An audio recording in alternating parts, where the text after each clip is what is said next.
Fans in Huntington have braced for the temperature drop, and now they need their herd to warm things up for themselves on the field. CUSA action next on Stadium.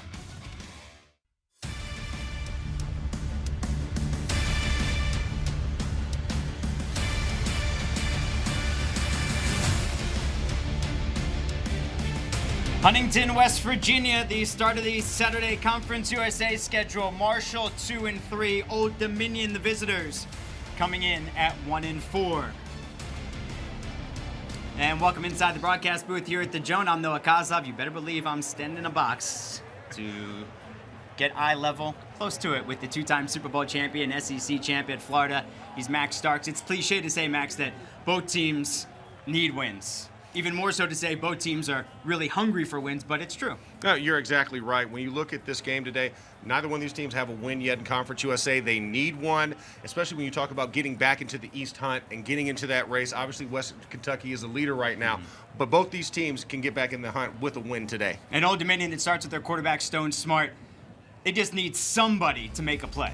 No, you're exactly right. And Stone Smart's been that guy so far for this team. 78 rushing yards, over 136 attempts. But as you see, last week against Western Kentucky, he did it more so in the air, but his feet have to be live. You've got to find somebody else on this Old Dominion team that he can throw to and make a play. Nigel Fitzgerald, their receiver, obviously one of those targets that he's going to look to today. And, of course, Isaiah Green, when you turn on the other side of the ball, is the guy that makes everything run. Last week, 365 yards, 95 yards on the ground, but 4 turnovers for Isaiah Green, a fumble, 3 interceptions. So they must punch it in when they get into the red zone because you got to put points up. They had a bunch of yards last week, but it doesn't matter if you don't get in the end zone. Stadium supports Shriners Hospital for Children, providing life-changing care for children in need. Now it's time for our keys to the game. Yeah, keys to the game are very simple for both teams. Old Dominion, quick, easy passing game to set up the run. They want to possess the ball. They want to chew up time on the clock, which leads it to the second key, which is make plays behind the line of scrimmage. If your defense is on the sideline, getting rested up, they can go full tilt when they get on the field. And then for Marshall, you're going to have to run the ball effectively against a top 30 defense and be able to take that possession back, and then you have to win the turnover battle. Like we talked about, 4 turnovers last week. You can't have those, and especially in the red zone, it's critical today. Old Dominion brings one of the best defenses in the country into Huntington, so to run the ball, going to be a little bit more difficult for Marshall this afternoon. Kickoff, ODU, Marshall next.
On Military Appreciation Day here at Jones C. Edwards Stadium, the C-130 flyover gets us started ahead of Marshall and Old Dominion from Huntington, West Virginia. Noah Kozlov, Max Starks, our stadium crew with you. Temperature has dropped about 30 degrees from Friday, as we're at 55 degrees, and it feels slightly chillier at 52. Lots of rain this morning. Yesterday, about 85 degrees here in Huntington. As Bobby Wilder brings his team to Marshall, is Coach Wilder the only head coach in the history of Old Dominion football, the 55-year-old, and Doc Holliday, his 10th season, age 62, his 122nd game here at Marshall. Last week moved into first place on that all-time list. Old Dominion won the toss. They'll take the ball first as Justin Rohrwasser tees things up.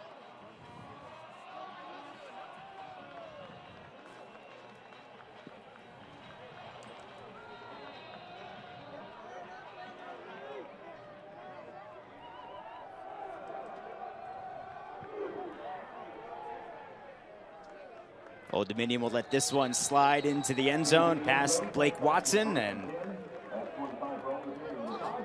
they'll take things over for an offense that has struggled to say the least. 16.4 points per game. That is 125th out of 130 in FBS football. Rutgers dead last at 14.2. Stone Smart last week just 41% completions as he threw for just 105 yards, 1 touchdown, 5 interceptions on the day, and Old Dominion and Bobby Wilder just looking for anybody to make a play.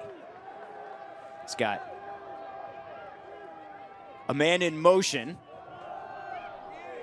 handoff up the middle for a gain of a couple.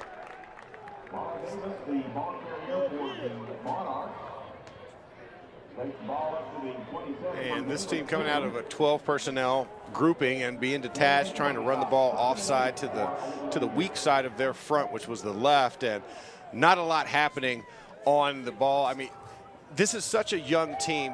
You're trying to figure out week to week. Every week they're getting new players and they're getting new experience every snap.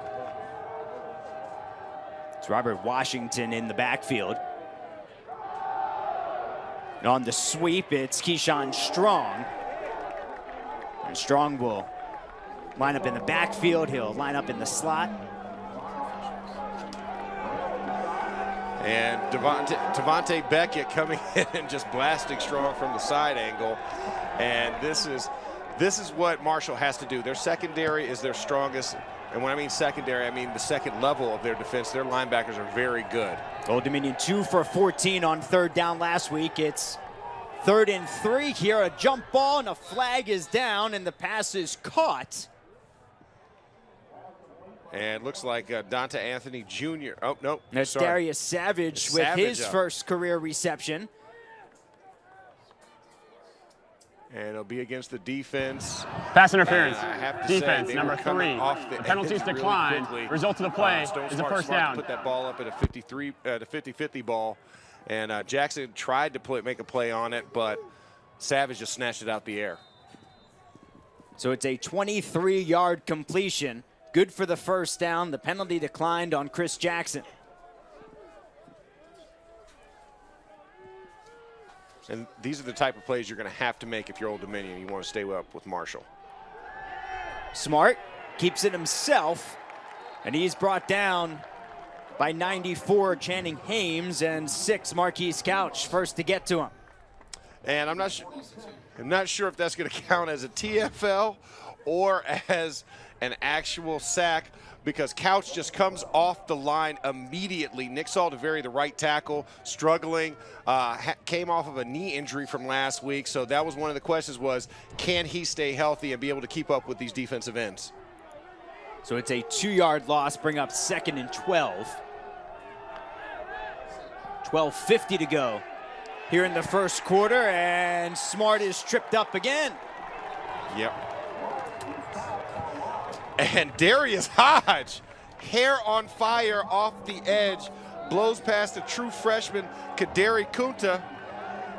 And if you look off the edge, he's in a wide 9 technique, and you can't really get a hands. He leans into it, and then Darius Hodge just dips the shoulder on him.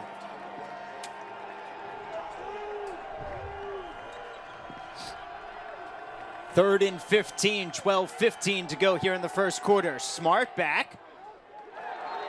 Throw to the near side, and this time it's incomplete. And there's Brandon Drayton on the coverage for Marshall. And Savage was the intended target. Ball was thrown very well, but couldn't come down with it. Chris Jackson was right on top of Savage and just forced that ball out. Couldn't take it to the ground. Yeah, and would have been well short anyway of the first down, and it brings on the punting unit, Bailey Kate. Yeah, funny thing about Bailey Kate and long snapper for Marshall, Matt Beardall, best buds from middle school all the way up, and they still stay in close contact with each other, both from Merritt Island, Florida. And fair catch is made at the 12-yard line by Talik Keaton. So Old Dominion, the key all week, just try to move the chains. They did it once, and then a few yards pulled back, and that's where Marshall will take over at the 12. It's Isaiah Green.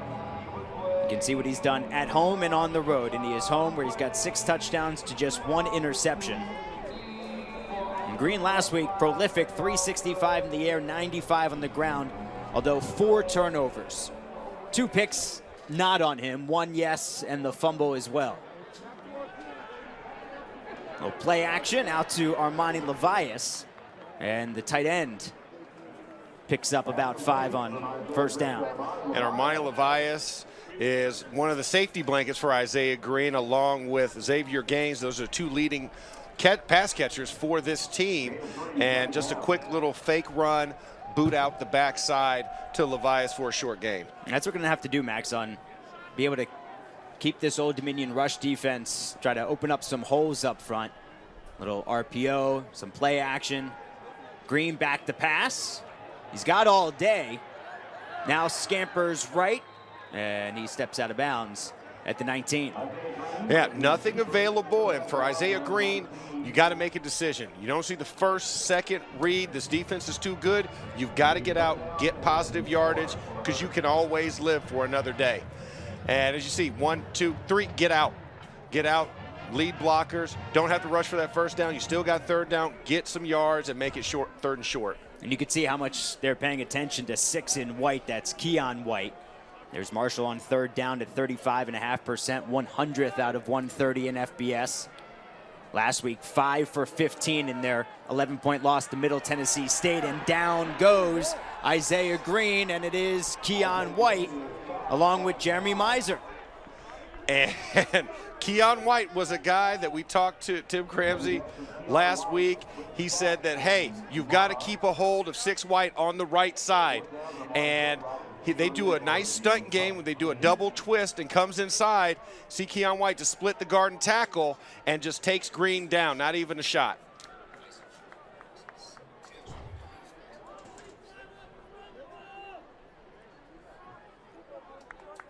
From his own end zone, Robert Lefevre. And Darryl Brown wants no part of it. And Old Dominion will take over from their own 42. No score. Afternoon football here in Huntington.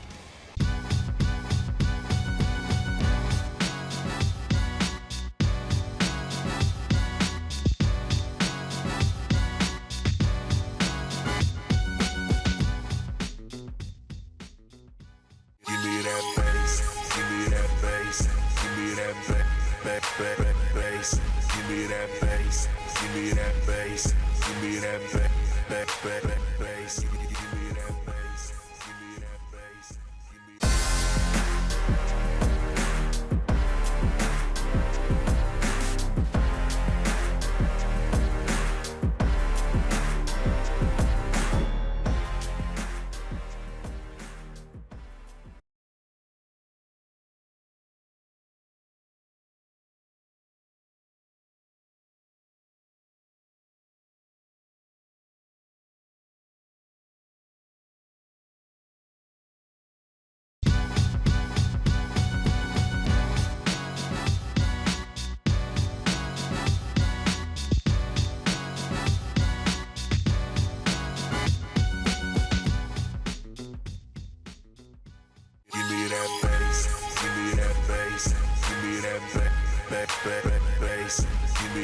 that bass.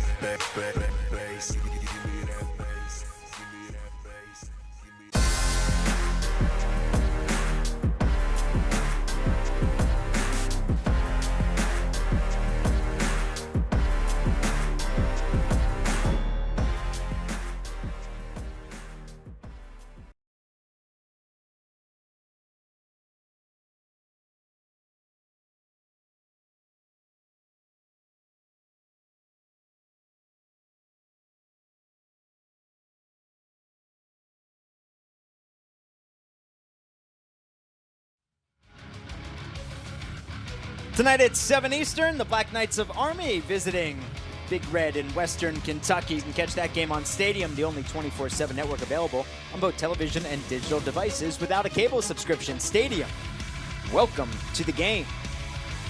Western Kentucky, a non-conference home game, and Marshall here at home against Old Dominion. Old Dominion coming in 1-4, Marshall 2-3. Both teams coming off losses a week ago. Old Dominion to that Western Kentucky team at score of 20-3. The handoff is to Robert Washington, and maybe a gain of 2 on first down. And just a nice inside zone to the left. Washington trying to field his way through the wash, but Marshall all over him for a minimal gain.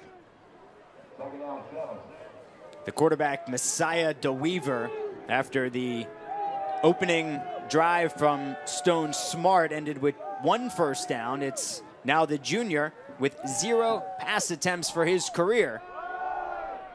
Hands it off again to Washington, and he gets 2, maybe 3. And I think they're staying in their safe zone with handing the ball off with DeWeaver being in the game. I know they worked up to 3 quarterbacks this week with QB1 reps.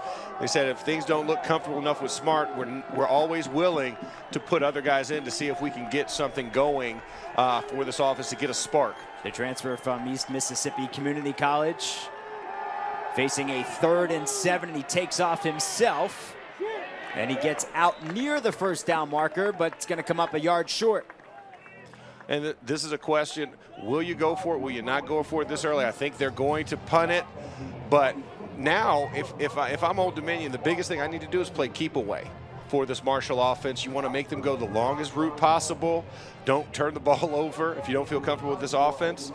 And once again, you know, a quick series for Old Dominion. They rely on that defense, try to pin Marshall back. That's what Bailey Kate will try to do here. Ball bounces inside the 10. And it'll be at the 5-yard line for Marshall when we come back. A nice job by the senior Bailey Cates. No score here in Huntington.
Join us next Saturday, 10 a.m. Eastern from State College, Pennsylvania for Stadium Kickoff Live at the Michigan-Penn State game. Jamie Sire, the host, with Penn State legend O.J. McDuffie, and Brett McMurphy giving you all the latest news and information from across the college football landscape.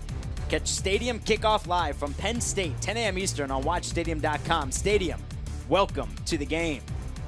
I think Penn State stomps Michigan next week. Yeah, no question about it. The play action on first down. Across the middle. Catch is made by Brock Thompson, who's really come on as of late. Last week, career high 4 catches for 53 yards. Has a first down here. And he does, and runs a nice, just little quick in route across the middle. And Brock Thompson getting the start at the X receiver today. Been a backup. Coach has been very happy with him. Holiday said, yeah, this guy needs a shot in our offense. 14 yards on first down. Now the handoff to Brendan Knox. Gets tripped up after a gain of a couple. And now you're starting to see the run game get going for Marshall. You like you said, they've run play action, but you haven't seen the run that dictates the respect for play action. So now Isaiah Green kind of mixing it up. I like what Tim Cramsey is doing. Get the guys comfortable. You've got to be able to mix the run and pass and need both of those working, because this defense is stifling if you get one-dimensional. They're going to see 7 in the box right away, and then likely 8 with the nickel coming up right after. Now playing their pass defense with Green, skipping out to about the 25-yard line. And did you notice the box for him? Isaiah Green had all the time in the world. Offensive line did a great job locking up the 4-man rush and giving him plenty of time, but nothing open on the back half. So when in doubt, you got to tuck the ball and go, and Isaiah Green gets a couple of yards, makes his third manageable. Brings up 3rd and 5. Marshall 0 for 1 this afternoon on 3rd down. He's got 4 wide receivers, 6:50 to go here in the first quarter. 3rd and 5, ball on the 25, no score. Green zings it to the far side. It's Thompson again, makes a move and then steps out of bounds. Working against Tobias Moss on that far side, and the Herd moved the chains yet again.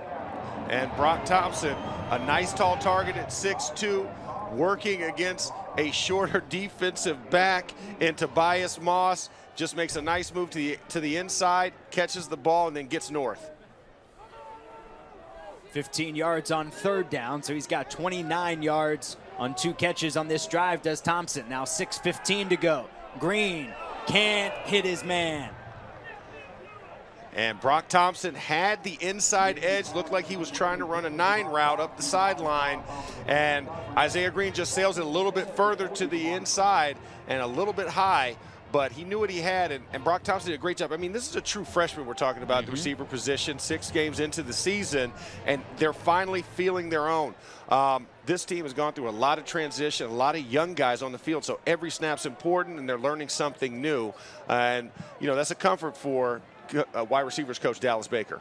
Now watch Xavier Gaines in the backfield there. Slips out to the left. Gaines trying to make things happen, and that's exactly what he does. Now all these tight ends, Max, are just tight end by title because they play everywhere, and Gaines will line up all over the place. Yeah, Gaines especially just running a flare out to the left, and Isaiah Green identifies it immediately, throws it out to him, and he's just a playmaker. I mean, 6'3", 211, redshirt junior. He can line up in the backfield. He can line up ISO'd on the outside.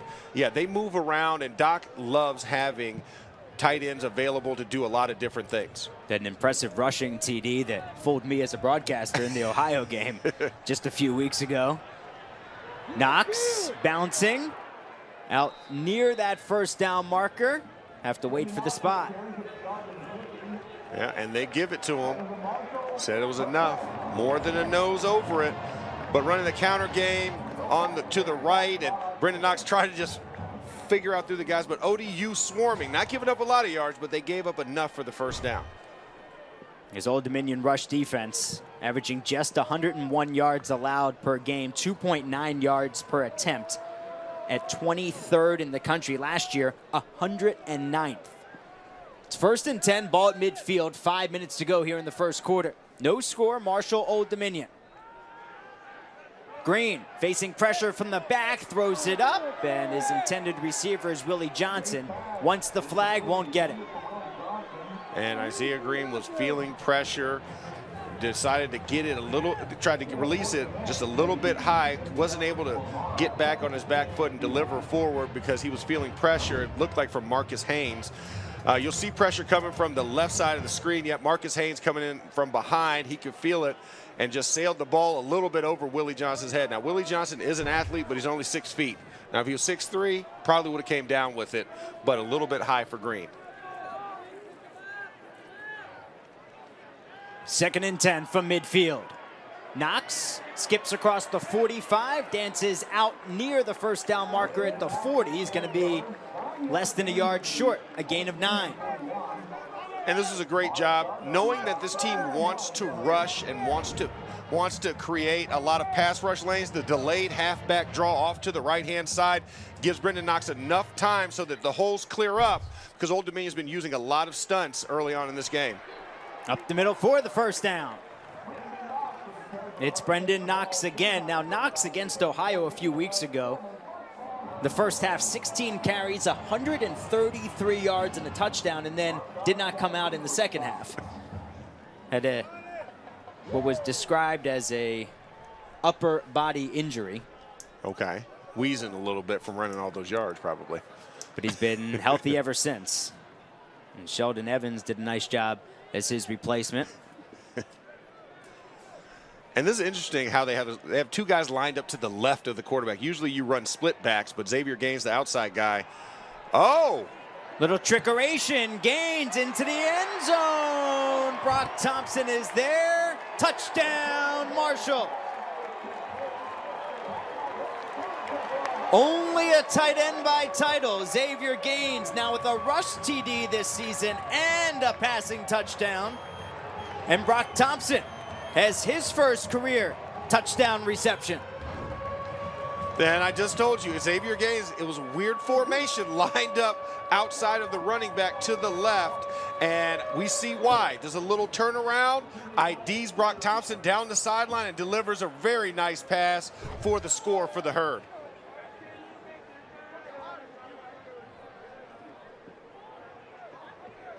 $11 plays, 94 yards, 4 minutes and 42 seconds. A 34-yard touchdown pass for now, as they'll review to see if Brock Thompson was out of bounds first. Yeah, it was a nice tie-up, and obviously at the end of the rollover scrum, whatever you want to call it, ODU comes up with the ball, asking for it. And we'll take another look. Brock Thompson catches it. He's falling. His knee is inside and down, inside the 1, and then the rollover, and then Tobias Moss, the ball leaks out. Let's take it one more time. We got 1, 2. It is possession for sure. The foot, the knee, see the knee is inside the 1, and the ball is in that outside hand, which is in front of the goal line. Now continuation takes him over that line. So we'll see what the referees say, but in my mind, it doesn't look like it's in. It looks like they're going to have to come back out for one more play. After review, the receiver was down with possession at the 1-yard line.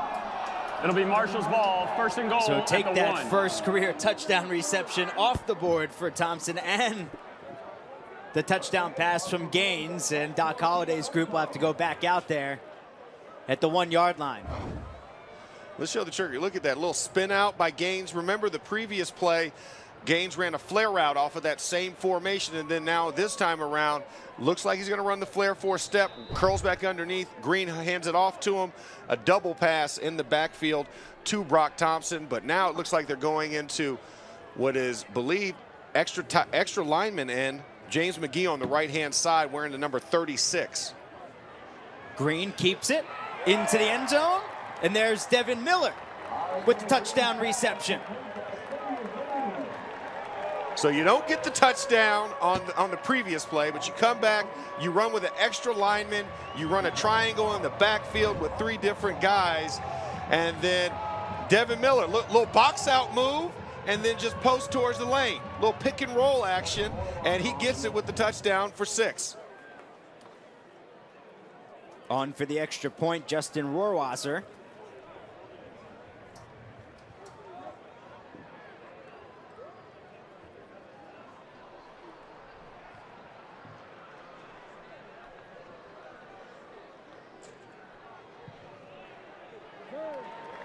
And Marshall has a 7-0 lead, so make it 12 plays, 94 yards. in 4 minutes and 54 seconds.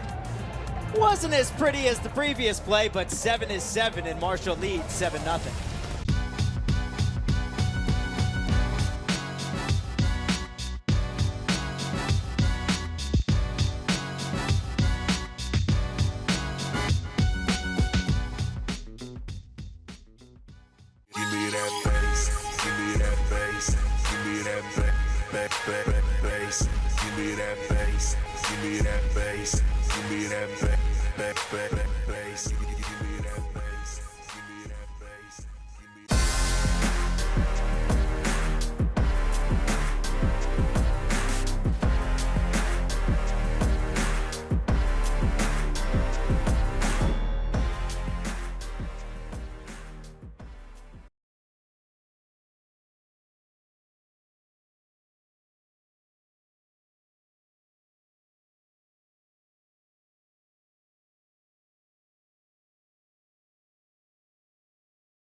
Seven 0 Marshall. The touchdown pass 1 yard from Isaiah Green to Devin Miller to open up the scoring.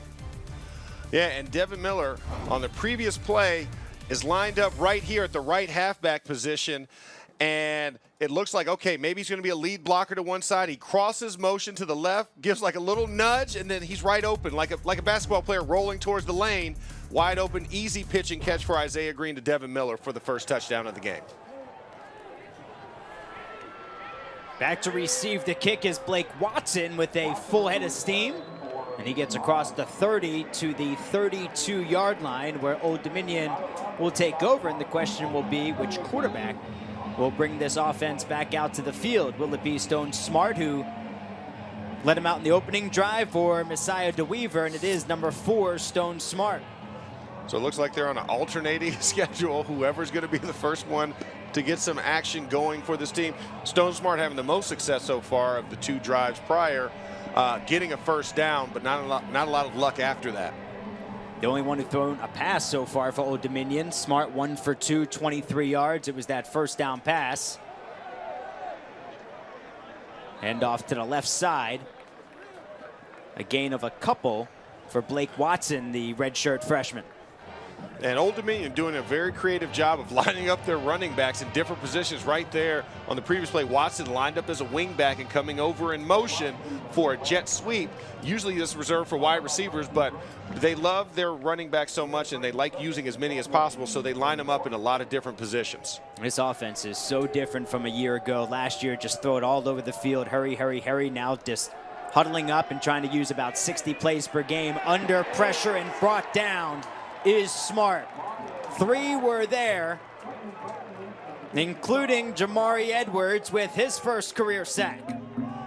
And this Marshall team, Jamari Edwards is working on the left side, but Milan Lanier is the one that forces that pressure out to the left, and Jamari Edwards just comes up and just meets him right in his chest. Face mask to chest, easy way to sack a guy. A loss of 7. Brandon Drayton also there, 8 in green. It brings up 3rd and 14.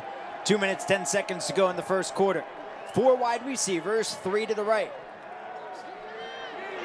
Again under pressure, it's Hodge, he has him. The 4th sack of the afternoon for this Marshall defense, and the 23rd allowed by Old Dominion this season. And Darius Hodge just blows through and just absolutely decimates Nick Saldivari, the right tackle. And it wasn't even close.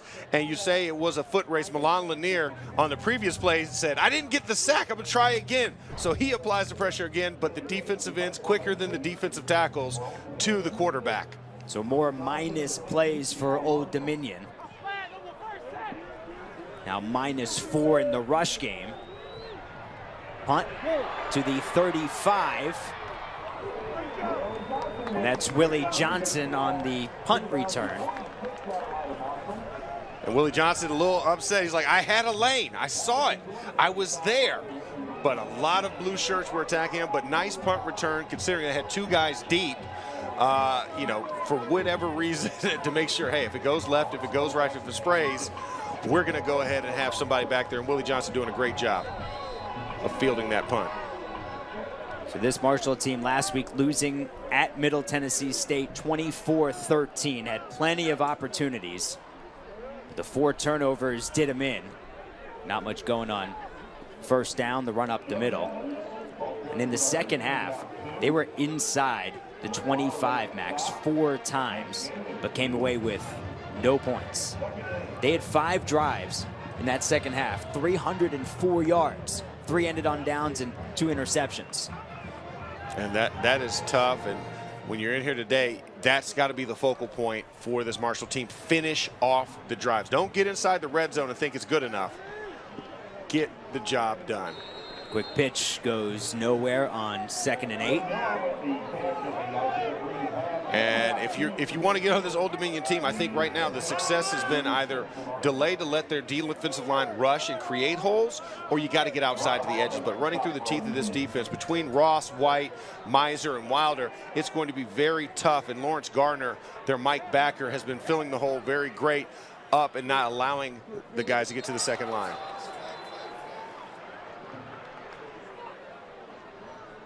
False start. Offense, number 62. 5-yard penalty. False start 3rd down. On 62, Kane Madden, the right guard. Push Marshall back 5 yards to bring up 3rd and 11. And that's a tough proposition because Keon White, who's also on that side, is a guy that they've been paying special attention to and obviously had a lot of success on that first drive. So you're trying to figure out, okay, how can we get out here a little bit quicker to make sure they don't get on top of us? That's how we'll get out of the first quarter. Marshall in front by the score of 7-0. Both these teams hungry for a win. Marshall, a touchdown lead after the first 15 minutes of football here in Huntington.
Stadium is your new way to watch national sports, the only 24/7 network available on both television and digital devices without a cable subscription.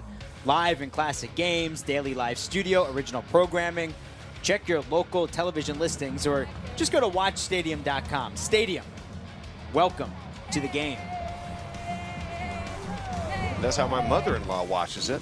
She has it on her TV. She can click on it, turn to the station, or if she's on the road, she can just click on the app. See, I gotta get my wife to be able to Chromecast it onto the television or just find the app on TV, so she's not just huddled around the computer, which she doesn't mind. That goes nowhere on 3rd and 11 to open up this second quarter, and after the offsides penalty, push Marshall back 5 yards. Marshall be forced to punt. And I'm sure Doc Holliday not excited with that.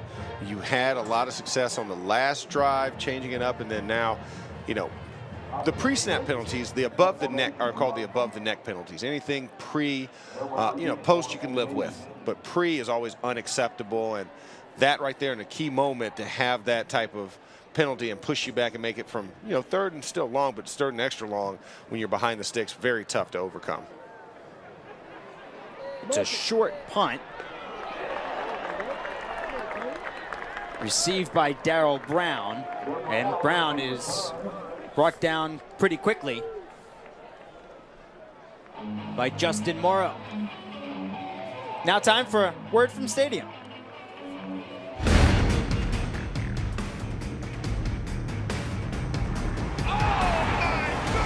We've got a great matchup for you. Touchdown! There may be a better play the rest of the day. I know what I did in that box. Tiger will win a major again. Impossible shot!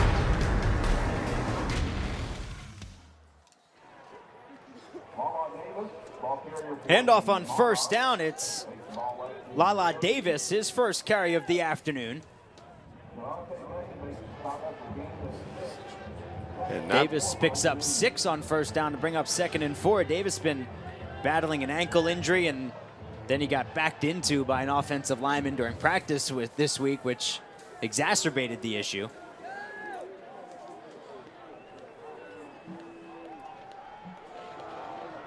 It's Messiah DeWeaver now in at quarterback as Bobby Wilder continues to alternate drives between DeWeaver 7 and Smart 4. Gain of 1 now on 2nd down. And Lala Davis coming into this contest, their most productive back on the day. But as you can see on the screen, this offense has not been that prolific when you look at their ranked overall 125th this season as being a top 50 offense a year ago. Last year, 31 points per game, 428 yards per game, and it's going to be another 3 and out as Lala Davis can't get there. Yeah, he runs right into the back of his left guard, Tony Barnett, who was pulling and trying to create a hole, but not enough vision there, and we have another stalled offense on this game. So it's been 1 first down, that coming on the opening drive, and then everything else 3 and out for Old Dominion. And Bailey Kate, another punt. Back to field it is Talik Keaton. Fields it at his 11. Across the 20, gets tripped up, and he's brought down at about the 23-yard line. Let's see if we can get some offense going here in Huntington. 7-0 Marshall.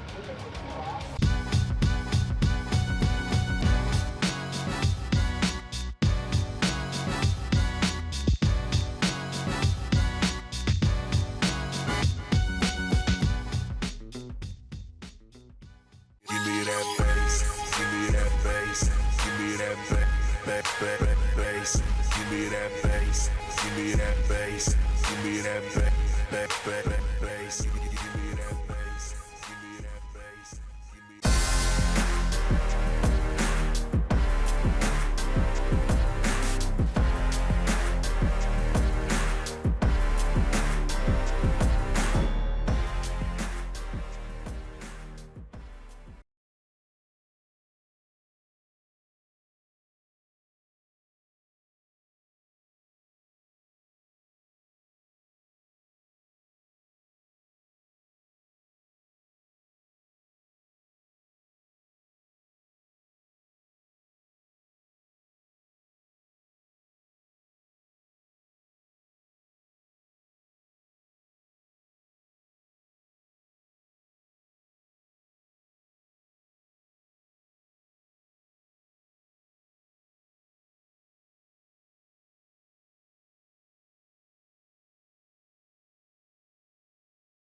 bass.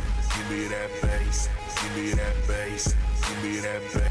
Bass. Give me that bass. Give me that bass. Give me. Join us tonight for our next game on Facebook, North Texas and Southern Miss. Catch the game exclusively on Facebook, 7 Eastern. Stadium, welcome to the game. Down in Hattiesburg, Chris Hassel, AJ Hawk, Kristen Balboni for homecoming. I think AJ was a homecoming king. If anybody was, I believe AJ would. Definitely not Hassel. Maybe no. Kristen was homecoming queen. Maybe she was queen. We have to find that out. AJ was probably homecoming king.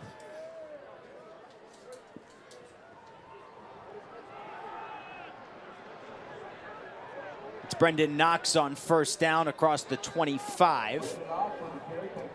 Gain of 2.5 on first down.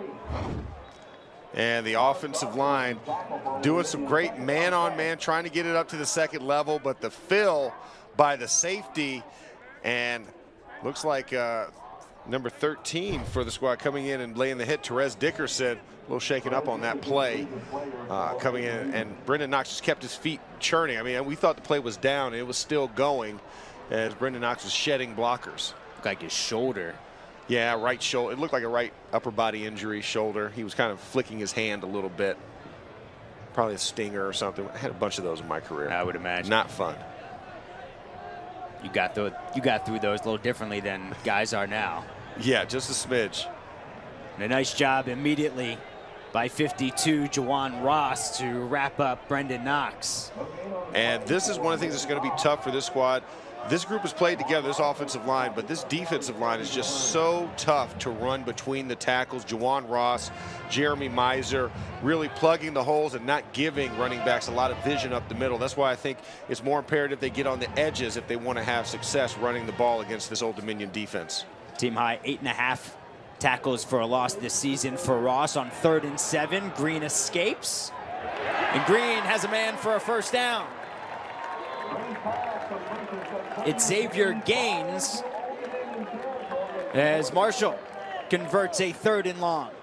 And Xavier Gaines going into this game was one of their top pass catchers. Avoids the pressure by Jordan Young, the will backer on the blitz. Finds Xavier Gaines coming across the middle, and a big play for Marshall. And Knox on the near side gets knocked out of bounds. Yeah, about a gain of 5 on that play. Brendan Knox getting to the outside. That's where they've had their bigger gains, rushing the football or when plays break down for Isaiah Green with his legs. Defense that allows 2.9 yards per attempt. Knox at 4.1, 7 carries, 29 yards. Brings up 2nd and 5, just under 11 minutes to go here in the first half. Isaiah Green doing a check with me, running a fake count, and then getting what they want to see if Old Dominion give any tips to the quarterback before the snap. Handoff to Knox, slips through up to the 35-yard line, and it's enough for another first down. And I think that check move was really smart because you got time to see if this defense was going to have a hole, and then Brendan Knox just lowers his shoulders and squirts through at the belt line of the defenders and able to pick up the first down. And again, this Marshall team dismissed Tyler King a few weeks ago, their team's leading rusher over the past 2 seasons, a violation of team rules. And Brendan Knox, who started a bunch of games towards the end of last season, has not made anybody miss King. One of those leaders by example, a quiet kid, and does it all on the field, and he picks up a few here on first down. Gain of about 5. Yeah, when he started out, he was 4th on the depth chart.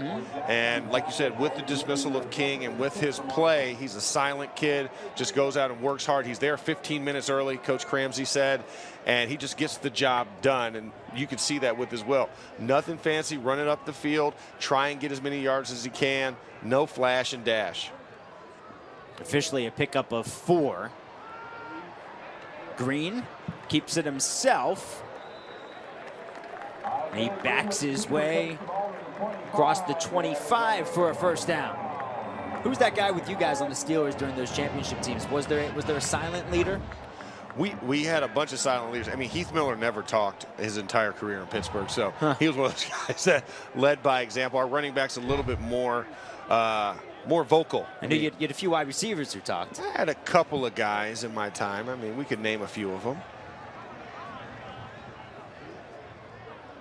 On 1st and 10, Sheldon Evans, quarterback's roommate, keeps fighting and fighting and fighting, and he picks up about 8 yards on 1st down. And Sheldon Evans and Isaiah Green, both redshirt sophomores, came here at the same time and have been roommates ever since they got here. Both from Georgia.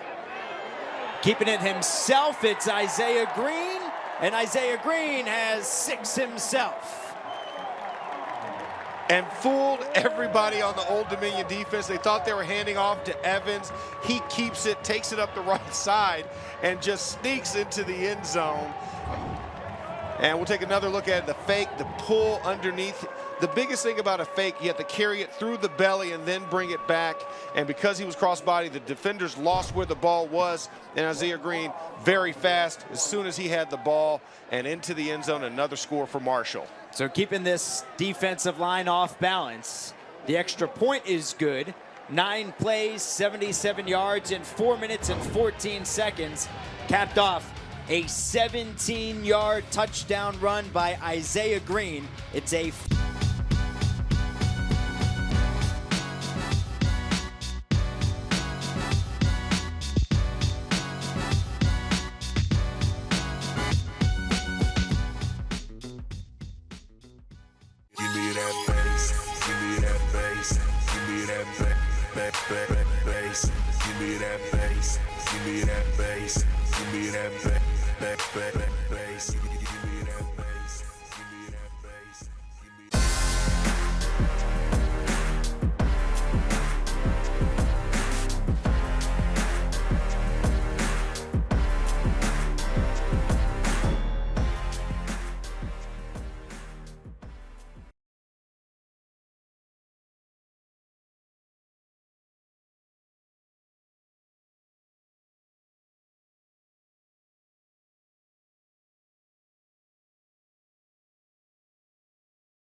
Let's take another look at that touchdown play. We want to show what Isaiah Green's looking at.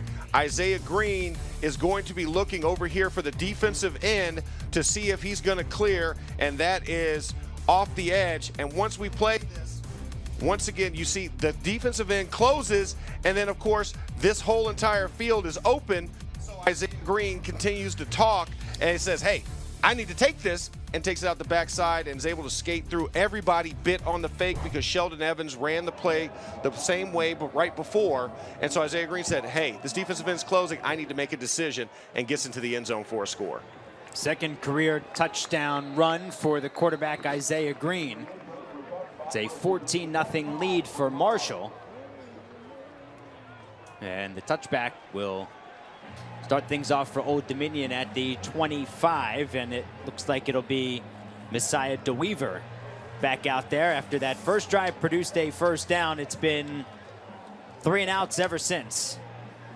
4 straight punts for Old Dominion, total yards 27. Last week against Western Kentucky in the first half, 59 total yards. Total offense last week, 160, third fewest ever at Old Dominion. The first pass of DeWeaver's career goes through the hands of his receiver, Connell Hendrick. I think that was a very good decision for the receiver not to catch that one. Marquise Couch, the big defensive end, was running the flare, covering the flare area, and he was right on top of the receiver. So that would have been bad physically if he would have had the ball in his hands, because that would have been a blow-up play. I'd say. So Cornell Hedrick looking for his first career reception, and that was the first pass of Messiah DeWeaver's Old Dominion career, the transfer from East Mississippi Community College. He'll keep it himself across the 30, 35, 40. Taken down at the 45-yard line, so just for the second time in the first half, Old Dominion moves the chains. And running a flare out, and you thought this was going to be a rollout at the first, and then Messiah DeWeaver, 3 steps into the rollout, decided, you know what, I'm just going to tuck it and go, because my offensive line had the edge open for him. Gain of 20. He keeps it himself again, like a gain of 9 on first down. And Marquise Couch in to make the tackle right here, a little fake. The safety closes on that one, and DeWeaver saw it, takes it himself. Now that's a zone read option that he's deciding, hey, is it open here, or should I just take it out the back door? Makes the decision and gets a big gain. 2nd and 1. Robert Washington has plenty for the first down.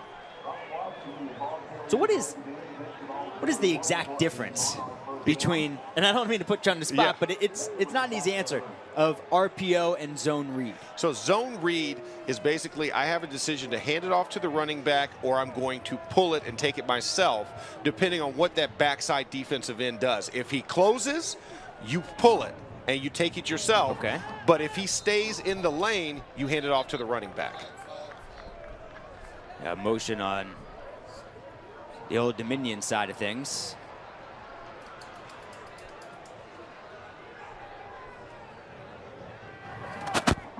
So false start for the offense, backing them up, and then to get back into that. And then when you have RPO, run pass option, is more on the rollouts, whether he can pass, because there's layered receivers coming across. So you have 3 different layers you can throw to, the high, low, and then if you don't see anything, if it's wide open, tuck it and go. So those are the basic lineman version of explaining RPO versus zone read.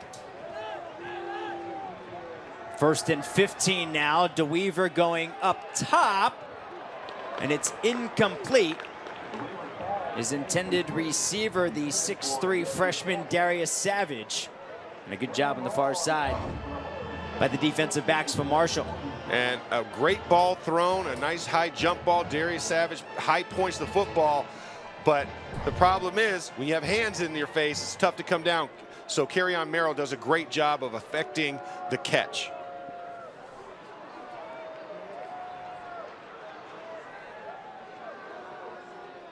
Second and 15 now. Escaping one, cannot escape the other. It's Tavante Beckett who brings down DeWeaver after a gain of 5. And Beckett, the leading tackler for this Marshall defense, just has what we call a read dog. So he's waiting to read what the quarterback's going to do and then decide to fire. And Weaver was trying to get away from defenders, but not enough to escape the grasp of Beckett. Make that a gain of 2. Trying to find on the far side again, and this time it's a completion for a touchdown. Going back to that far side, it's Aaron Moore with his first career touchdown reception on the first career touchdown pass from Messiah DeWeaver.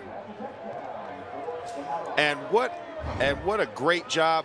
We'll watch this again. It's an all-out blitz by Marshall, and Kerryon Merrill jumps too soon because he sees the hands flash by Moore, thinking he needs to jump up for the ball because he doesn't turn back and look. And then Moore just keeps in stride, catches the ball, and strides into the end zone. And Old Dominion is now on the board. Just the second passing touchdown of the season for Old Dominion. Extra point is good. 7 plays, 75 yards in 2 minutes and 23 seconds. A 44-yard touchdown pass to that man, Aaron Moore. 14-7, Marshall still in front.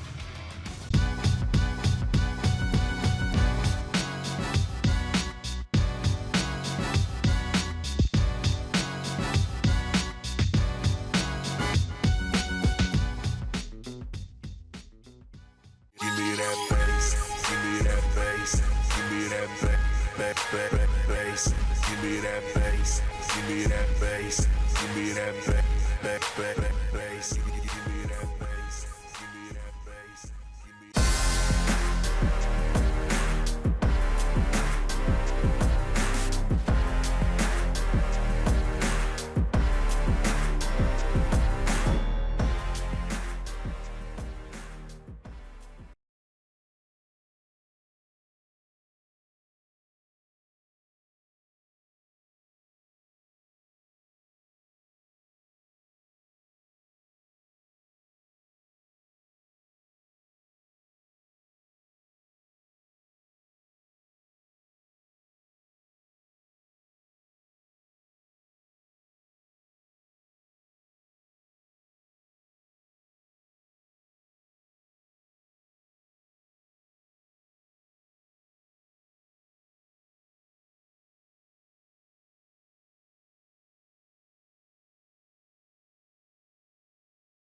me that bass.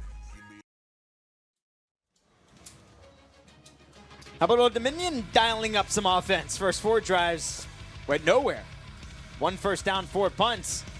Last drive, 3 first downs, 80 yards, and a touchdown. 44-yard touchdown to Aaron Moore. Noah Kozlov, Max Starks, our stadium crew with you here at Marshall. Temperature is about 55 degrees. Yesterday was 85. It was nice weather. All over the place. I want to thank the folks over at the Urgent Care on Stonecrest Road for taking care of me on Thursday when I got in. Voices battling, gave me a steroid, and of course I went right to the gym after that to see if it really worked. Got the cough medicine and the pills in front of me. Let's go deeper into the biggest college football games each week on Tape Don't Lie. Stadium college football analyst Michael Felder goes into the film room with a rotating cast of football experts to take a deep dive on college football's most important players and teams. New episodes drop each week on Stadium's Facebook page. Stadium, welcome to the game. Do you think that last series will make Tape Don't Lie? Probably not. It's not the biggest college football game. Well, for us it is. For sure. And for Old Dominion it is, given it's just their first touchdown pass to a receiver this season and second all year. Well, nifty move here on the near side. Armani Levias, the tight end, with another reception. A little loose with the football for my liking. The single hand basketball, fake dribble. I'm not a big fan of that, but he got some yards out of it, so I'm going to let it pass. Picked up 7 on first down to bring up 2nd and 3. Handoff, and he is wrapped up immediately. It's Jordan Young, so making his 26th start on the defense to lead all defenders. It looked like he was waiting for a hug. Great double team by the line, but the problem is you've got to come off on the backside backer. You can't get enamored with the first level defender once you get him blocked. That should have been the right tackle, Tarek Adams, coming off the edge to seal Young, but Young scrapes off the side, makes the play. A loss of 1, make it 3rd and 4. 5:18 to go. Marshall in front, 14-7. Green escapes, has enough for the first down and a whole lot more, and he slides across, and he'll be ruled down at the 44-yard line. And just a great read by Green. Pocket, feeling it coming underneath. Keon White comes to the inside, makes a hole for him. Green says, I can't pass up that lane in traffic. Listen, run, get it. I don't need to make anybody miss. Just get the first down, get down, and let's get another play in.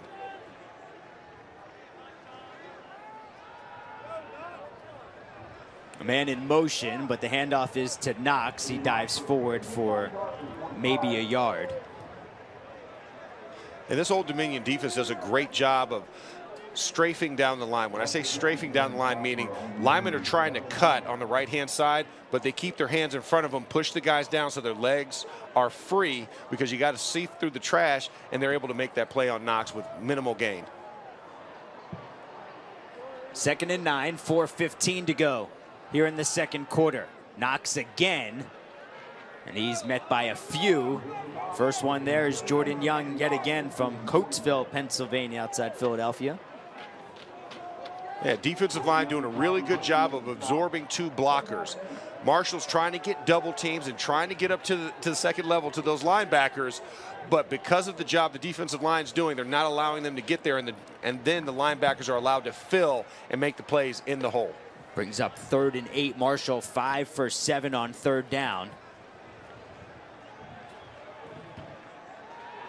4 wide receivers, dumps it off to Knox to try to make a play, but he can't. And right there with the tackle, Lance Boykin doing a great job, be able to wrap up number 20 in green. And Lance Boykin, a very tall cornerback. IDs, Knox being outside, lined up, not in the backfield, and just takes him on head on and not allowing Marshall to get the first down. And now, punt time again. Pin deep. Can Old Dominion answer on back-to-back drives? The 4th punt of the afternoon for Robert Lefevre.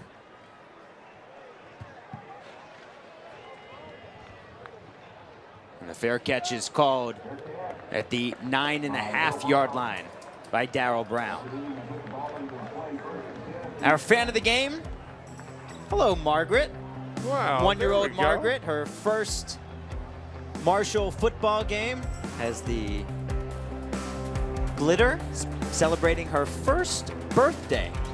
Look at those eyelashes. Here's the How jump. cute. Beautiful. She's bundled up. I'm sure she was anticipating warmer weather, so she didn't have to bundle up, but Mommy had her prepared. And isn't the rule with infants and even the 1-year-old always have one more layer on than your parents? That's what I remember the doctor telling us. Yeah, it's still good. Still a good one to Still practice. works. Still a good practice. On 1st down, the pass is complete. It's Darius Savage. And it's still Messiah DeWeaver in there, quarterback, after leading that touchdown drive. 4 yards on 1st down, make it 2nd and 6. Starting to move a little bit faster here. Robert Washington, the handoff. Yeah, you got 2 minutes, and unlike pro football, you don't get a 2-minute warning. The clock keeps going, so you need to be quick on your P's and Q's. Get up, line up. If you want to at least get in a scoring position, albeit a field goal or a touchdown, very valuable for them. Marshall calls timeout as it brings up 3rd and 5. Marshall thinking that get a stop here on 3rd down, get themselves some good field position to close the half. Yeah, this is a very big 3rd down for Marshall. You don't want Old Dominion having momentum by converting this 3rd down, and then they also take that momentum into the locker room. Even though Marshall's coming out, Marshall wants what we call the double score opportunity, meaning you score at the end of the half and you're getting the ball coming out, so you get 2 opportunities to score, and the defense for the opposing team has to try and stop you twice. So it's very important, and you can't take these timeouts into you with halftime. They don't carry over, so might as well use them if you're in a position like you are right now. Have you sensed the urgency from both these teams? I haven't seen it yet. I mean, this is the first time we're seeing it within 2.5 minutes left to go in the game, but they've got to have that sense of urgency moving forward. Here's DeWeaver being chased by Hodge. Hodge gets him again. Darius Hodge, his 3rd sack of the afternoon. Now this is how you do a 3-piece snack, no biscuit. Little trickeration there. He takes Nick Salvadori to the inside, comes back to the outside, and just does a great job. I mean, it's a move. You have to put hands on the defender before you allow him to make a secondary move. You shut down the inside move, but then he comes outside, and DeWeaver moving out to his right, leaking out to the right, does not help the right tackle. So I blame DeWeaver on that one. I don't blame the offensive lineman. The guy gave him the little shake and bake, and then DeWeaver's right there. No recovery time. Stay in the pocket. But why no biscuit? Because who doesn't order a biscuit? I mean, it could be a lot of different reasons. I mean, obviously at Popeyes, you take the biscuit, but at KFC, you're 50-50 on taking the biscuit because sometimes they're a little bit drier. I mean, that's what I'm saying. Did you order a drink or not order a drink? I don't know. You have to have something to wash it down. Popeyes biscuit's butter, so it's a little different. Goes smoother. Well said. Can't argue. Yeah, you can't argue with me about food. No, right no, now. well said. You hungry? No, I Okay. had chicken earlier. I'm good. Start moving away from it. Punt from his own end zone, bounces across the 50, and it takes a Old Dominion bounce. And Marshall will have 2:05 on the clock, and they'll take over from their own 37. Yeah, one timeout left on the clock, so only one other stoppage. So look for Isaiah Green to probably try and make sure the receivers are running out routes towards the sidelines to try and stop the clock by getting out of bounds and try and save and milk that last timeout just in case you need to do some adjustments or move to the right hash for your kicker, Justin Rohrwasser. 9 for 12 is Green. The only wide receiver with a catch is Brock Thompson. Xavier Gaines, Armani Levias, Devin Miller are listed as tight ends. Brendan Knox has a catch out of the backfield. See where Green goes here. Rolls out to his right and throws it out of bounds. Closest receiver, Talik Keaton. Yeah, get rid of the ball. Don't take too much time. Time is the premium right now. You want to make sure you're moving downfield. If you don't have a go on a run where you can get to the outside, if I'm Isaiah Green, I can't get tackled inbound. So you got to run these routes to the sideline, which plays not in your favor because Old Dominion knows that, so they can bracket you as well, using the sideline as an extra defender.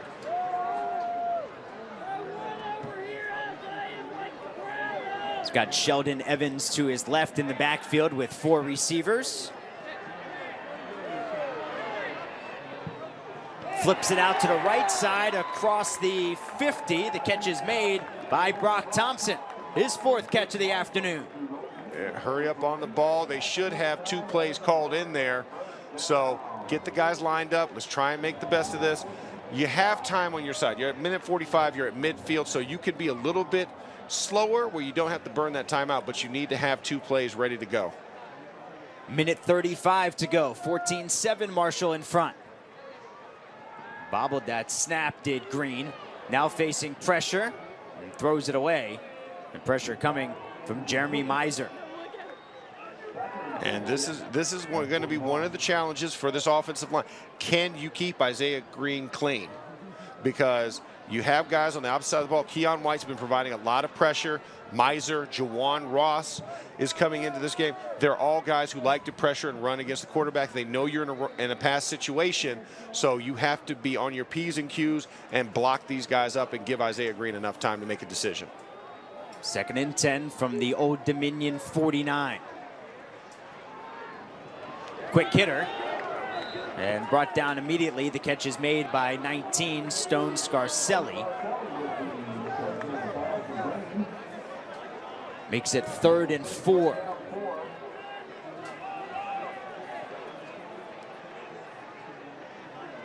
Clock running, 1:05. Great coverage downfield, now over the middle.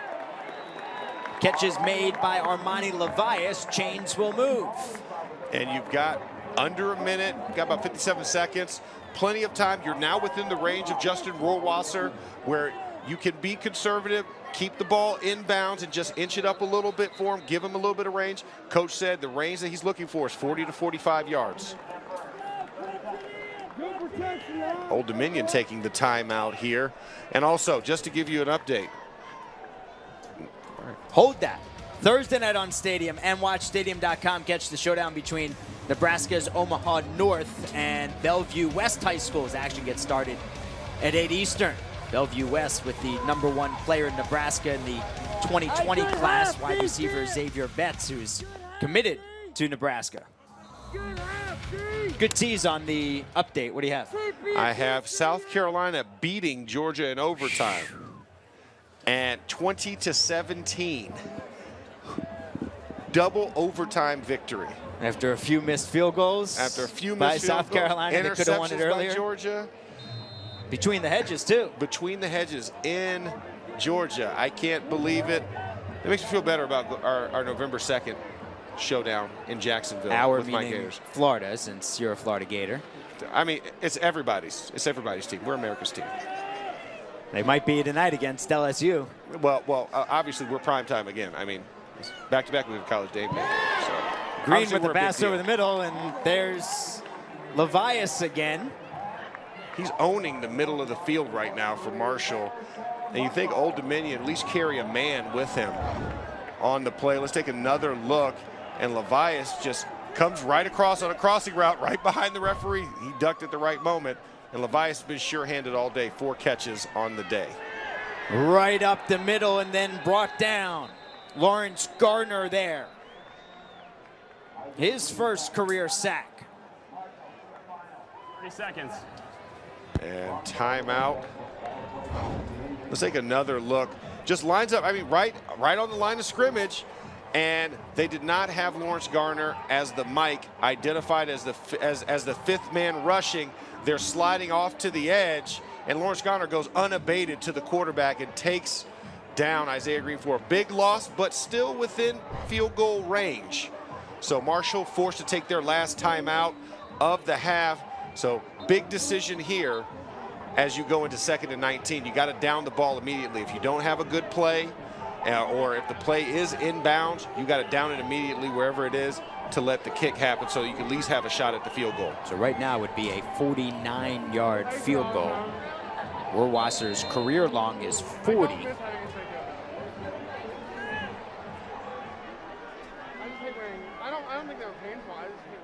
Second and 20 officially with 26 seconds to go, and Green will change the play. He's got Sheldon Evans in the backfield next to him. 3 wide receivers to his left, 1 to his right. Under pressure again, escapes the pocket, steps out of bounds.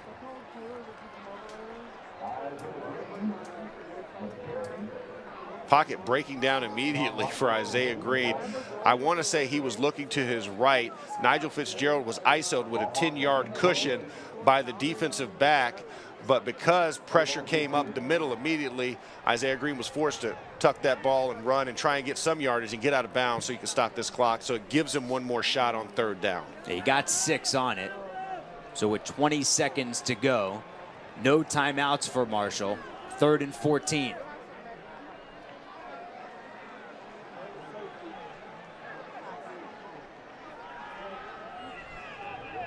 And it's a good thing that Sheldon Evans didn't catch that football. He was about to get hit by Jordan Young. Yeah, Jordan Young was on top of Sheldon Evans, who was pretty much running a little check down route. And they were spread out on that play. And let's see what Justin Rohrwasser has. This ball is set at the 28, so it's a 45-yard field goal attempt. His career long is 40. He is 4 for 4 this season. And a timeout ODU as the ball was snapped. Looked like he caught everybody off 30 guard, seconds. including Jackson White, the holder. And Bobby Wilder trying to ice the guy. Don't even give him a free shot at it. You know, hit the timeout before they snap it so that he doesn't get a good look at it. This is outside of Rohrwasser's range, like you said, 40 being the career long. So this is pressure for him. And when you call that timeout and you have the ball sail, he can't even take a swing at it. This makes it even tougher. Yeah, Bobby Wilder, the only head coach in Old Dominion's history, has done an outstanding job at 77 and 49, hired in 07, then stepped on the sideline in 09. He was hired, put this all in perspective, he was hired 1 month after Alabama hired Nick Saban. Wow. And then just That's a good stat. 7 years later in 2016, 10 and 3, won the Bahamas Bowl. From 45, Rohrwasser. It's good. So a new career long from Justin Rohrwasser. Gives 3 more to Marshall to put the herd up 17-7. Right. Bend it like Beckham. That thing looked right and then made a direct left turn right before it got to the goalpost and goes through, and you see the excitement of all the teammates slapping Justin Rohrwasser on the helmet. Here's my thing. Okay, football players, I know we have helmets on, but why keep throwing hands at the guy's head? Look at that. Way right, and then just curves in at the last second to go inbounds. and everybody's excited. Go ahead, give him some love. Yeah, see, hand slap, good. But when you come in, look at that. He bent his head down. He was asking for somebody to hit him on the head. Don't hit me on the head. If it's a good job, fist bumps, high fives are good, chest bumps, but don't slap my helmet. Don't slap the helmet. No. So 10 plays, 35 yards, and a $154 in the 45-yard field goal.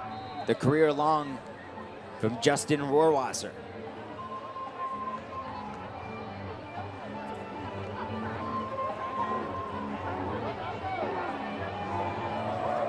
So 11 seconds remaining in the second quarter.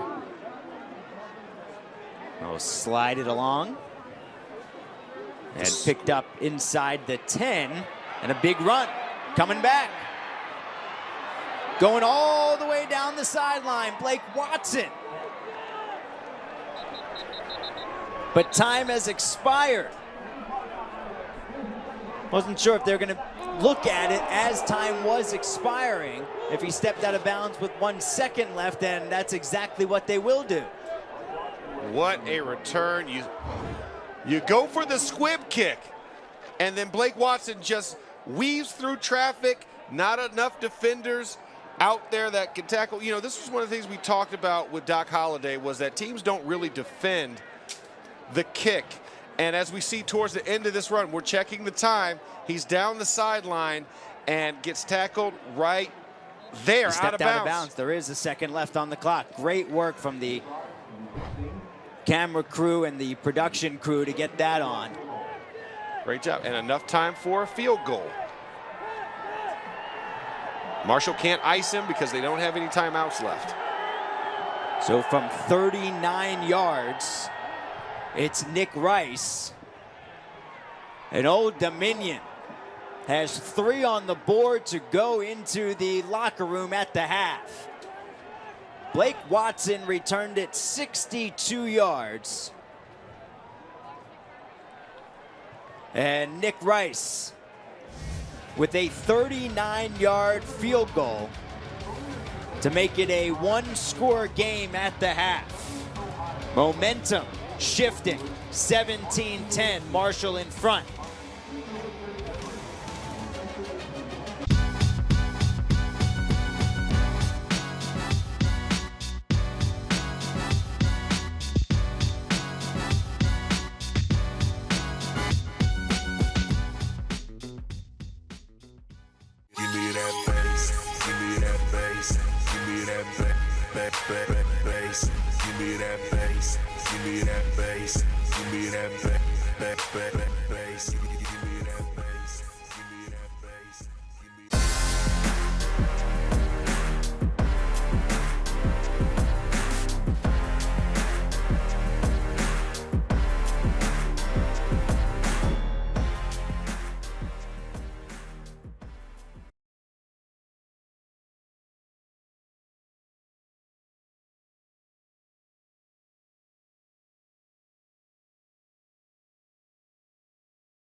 Hi, it's Michael Kim from our stadium studios in Chicago. We will get you back out to the second half in just a bit, but right now let's take a look at some of the top plays from last weekend in Conference USA.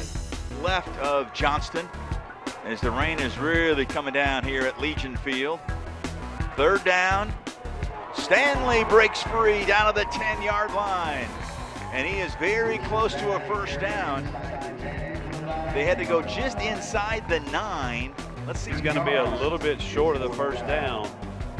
Going to be interesting if it's a fourth down situation. Is Bill Clark going to...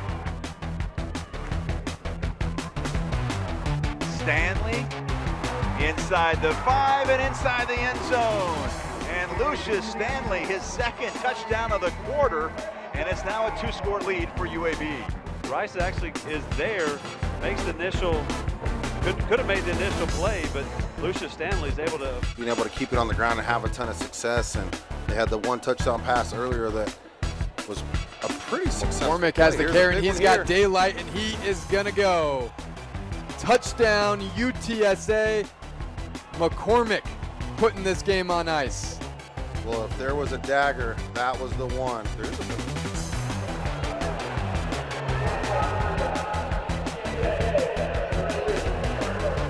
is a disruptor on that UAB defense. Again, it's Walter. He's got room. He's inside the 30. Can anybody catch Walter? No, they cannot, and just like that. Bigger than that one right now. Obviously a huge hole, great vision by Walter as he just takes it up the middle and outruns everybody on the UAB Blazer defense. Personal foul penalty was on Valentine of Rice. Johnston has time. He's got Parham, and Parham's going to score again. Another big strike out of that UAB offense. Yeah, Johnston just found Parham right down the middle between two Rice defenders. From scrimmage, Johnston, excellent protection, and delivers a strike to Parham down the middle of the field. What a great turn of events for these Blazers. But you know, when you're going against these experienced safeties, you got to be cognizant of the looks in the pre-snap. Pressure off the edge. Screen delivers. What a catch, Levias, who brings it in. Armani Levias to the house. Touchdown, Marshall.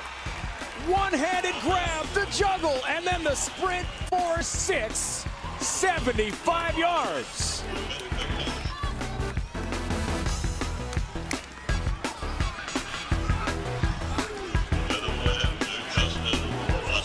Was he in bounds, Shave, when he spun away from the defender there? I think so. I think that's a clear touchdown. And let's take a look. You can see. Might have a review here. Let's see that right foot. Oh, he's in bounds. That's fine. I think that's just fine. He might get coached up on how he's holding the football, though, right?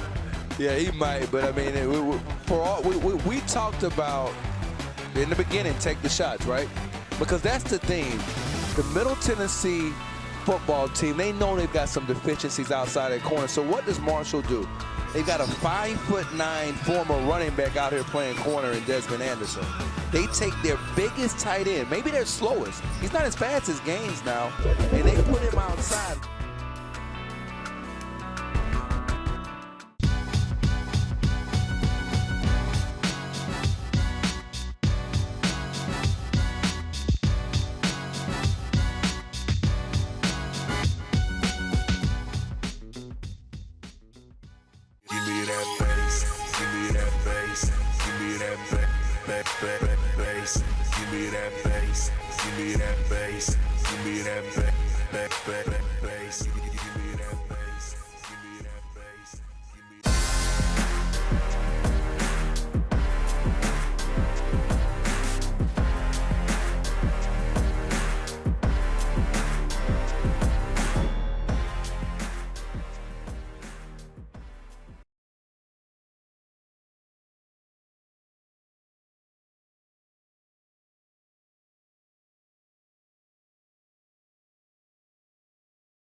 me that bass. Give me that bass. Give me that bass. Give me that bass. Give me that bass.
Back here at halftime at the Joan, Marshall a 17-10 lead over Old Dominion. Just when you thought the momentum was going Marshall's way, Old Dominion brings it back. Here I am, Noah Kozlov, back on the box with the two-time Super Bowl champion and the SEC champ at Florida, Max Stark. So how do you handle it in the locker room if you're Doc Holliday? Well, if you're Doc Holliday, you're upset because 11 seconds left, you're kicking off. You want to usually go either a sky kick or some type of like squib to force them to chew up yardage, but chew up time on the clock. But they end up chewing up yardage and still getting 1 second left, allowed to make the play. So if I'm Doc Holliday, coverage units are at a premium going into halftime and coming back out. You've got to cover every kick for every minute on the clock. Yeah, and you know special teams is big for Doc Holliday. Let's take a look at a few of the headlines from around college football. Oklahoma and Texas got into it a little bit before the game. Unsportsmanlike penalty for every player on the field. You ever experienced anything like that? I've never seen the entire team get flagged for a penalty. Then the Red River rivalry goes Oklahoma's way, 34-27. We told you about Georgia falling at home in double overtime to South Carolina. And an upset that I liked coming into the day was Temple against Memphis, and that's exactly what happened with the Owls. A 2-point win, 30-28. You can tune in next Saturday, 4 p.m., Middle Tennessee State against North Texas. Catch that game on Stadium, the only 24/7 network available on both television and digital devices without a cable subscription. Stadium, welcome to the game. Max, how about Trey Siger from North Texas? 120 yards per game on the ground. That is pretty impressive, and this is going to be a great matchup. We didn't expect a lot from Middle Tennessee coming into the season, obviously with Stockstill leaving, and that being Brent, not his dad, Rick. Right. And you didn't know what this offense was going to be. But to see what Javante Moffitt's doing, he was a player of the week last week, so he's going to be charged with having to stop this North Texas offense, which not only has Trey Sigers, but also Mason Fine at the quarterback position, considered one of the guys looking at as a senior to go into the NFL next year. That's next week. First, second half of football, Marshall and Old Dominion.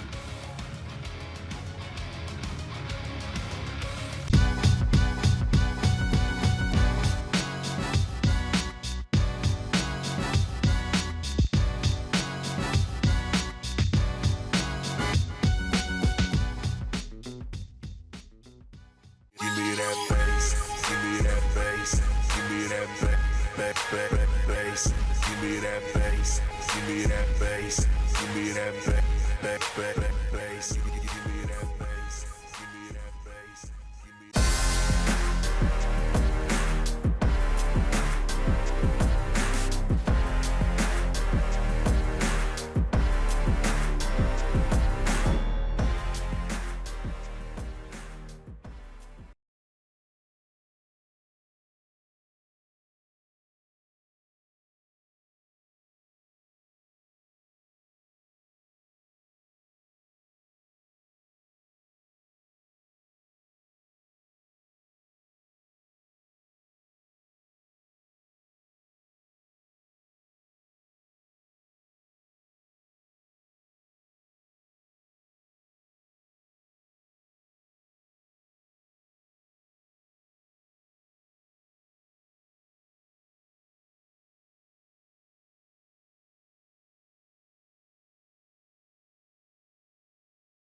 me that bass.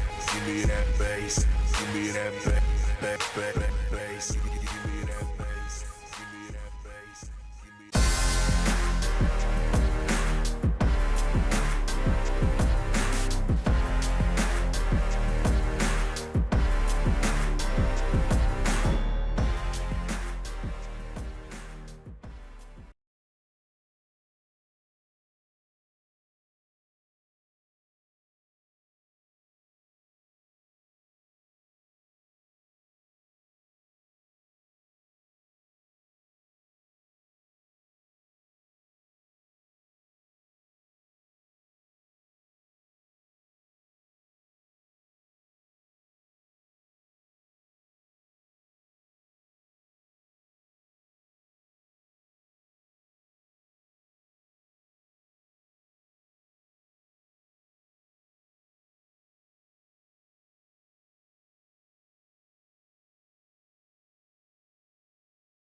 So the big play from Old Dominion, the big run back to set up a field goal with 1 second left on the clock to make it a 17-10 lead for Marshall. A few first half highlights, and this was a big play. It was ruled a touchdown, then called back to the 1. That's the little trickeration, Xavier Gaines and Brock Thompson. Yeah, the old Statue of Liberty play used in, but very next play, Devin Miller running the little box out pick and roll to give them their first touchdown. And then, of course, Rohrwasser nailing the 45-yarder.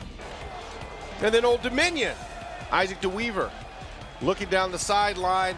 The old fake by Aaron Moore. Show him the hands and then keep running. Kerryon Merrill jumps in the sky. And then, of course, Blake Watson. Kickoff, 11 seconds left to go in the half. 62-yard return, which would set up this nice 39-yard field goal attempt, and made by Nick Rice, which gives us a 1-point game, or 1-score game. Yeah, and we take a look at the first half stats. Look, so many things going Marshall's way, leading handily in every single category, but one thing, a 62-yard kickoff return that results in a field goal, makes it a 7-point lead. Second half, when we come back here in Huntington.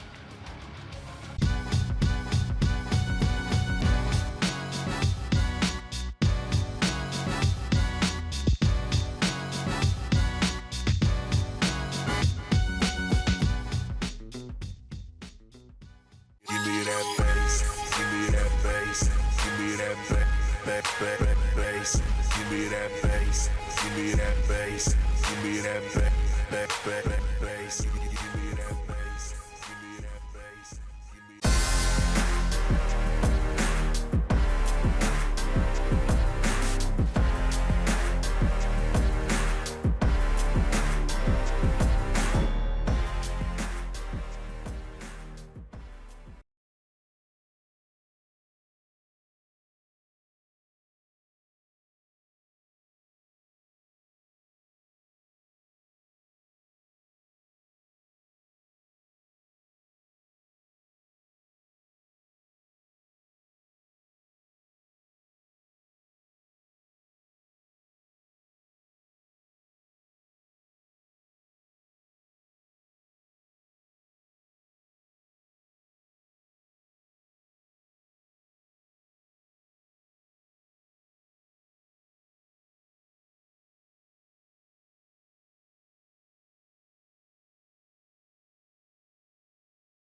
bass.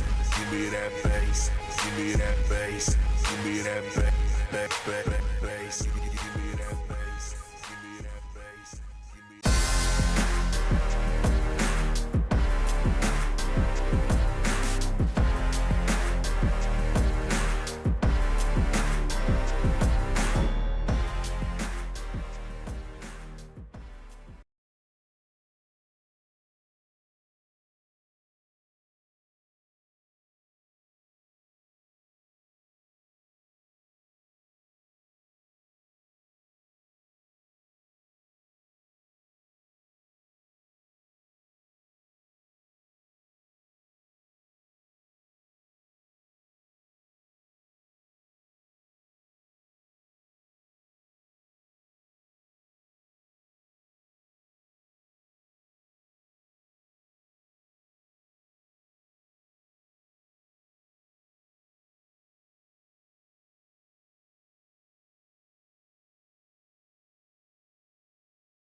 Let's get this second half started, shall we? Marshall 17, Old Dominion 10. Two teams coming in on losing streaks. Marshall 2-3. They've lost 2 straight, 1-4 Old Dominion. They're winning their opener against Norfolk State. They've lost 4 straight, although it's been a pretty difficult schedule, especially a game against UVA in which they led by 10 at the half and led going into the fourth quarter against the Cavaliers, and a fair catch called at the 5. So Marshall will start with the football on their own 25. And for those of y'all confused about taking a fair catch on a kick, you get 20. You get to go to the 25 if you fair catch a kickoff. Crazy. You like the rule? No. Play it out. I don't want. You just gave them 20 yards free. You caught it at the 5. Make them earn those yards. Get to the 25 physically. Okay, so you might not like the rule, but do you understand it from a player safety side of things? I understand the safety aspect of it. But you don't allow triple team blocks anymore, so they're all single blocks, so it's already safer. On first down, a gain of a couple from Brendan Knox. You ever play special teams? I did. One point. 6th grade? No, I played in college and pro. I really? Special teams, yes. Preseason. Okay. In the pros. I mean, because who wants a 6'8" guy? I mean, we did the Red Rover thing. That was back when you could hold the hands and run on kickoff return. Oh, play action. It's Levias with his 5th catch of the afternoon. And Armani, I mean, between Xavier Gaines and Armani Levias, these guys do it all. I mean, catching quick screens out of the backfield, Xavier Gaines throwing touchdown passes, lining up ISO. Well, almost a touchdown pass. I'm sorry, almost a touchdown pass. Half a yard shy. Brock Thompson get in the end zone. He needed 34 yards. He got 33. And a half. That's ridiculous. Marshall 6 for 10 on 3rd down. It's 3rd and 4 from their 31. A minute gone by here in the 3rd quarter. Knox not going to get it. So a quick 3 and out. And Jordan Young in to stuff that play. I like the idea of what they were trying to do. It's just it wasn't executed very highly. You had Xavier Gaines, Armani Levias lined up on the right side as a wingback coming over in motion to run almost like a counter play to the weak side. But the problem is Jordan Young fills again. Double team does not get to the backside backer, and Jordan Young makes the play. For the 6th time this afternoon, Lefevre the punt, and a nice job downfield by Stephen Gilmore on special teams. Old Dominion's offense have things for the first time.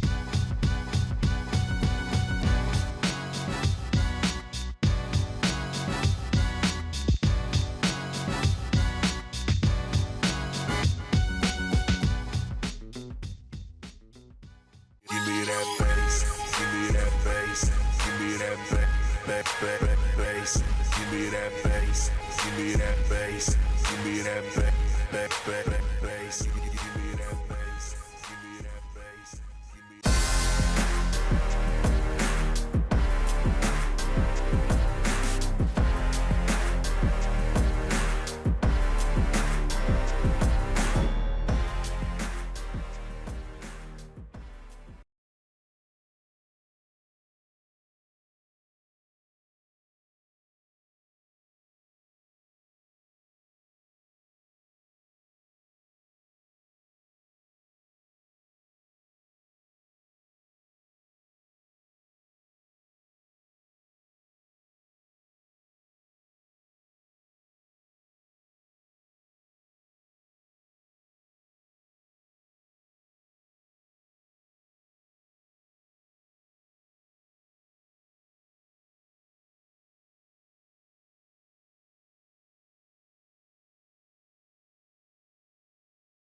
bass.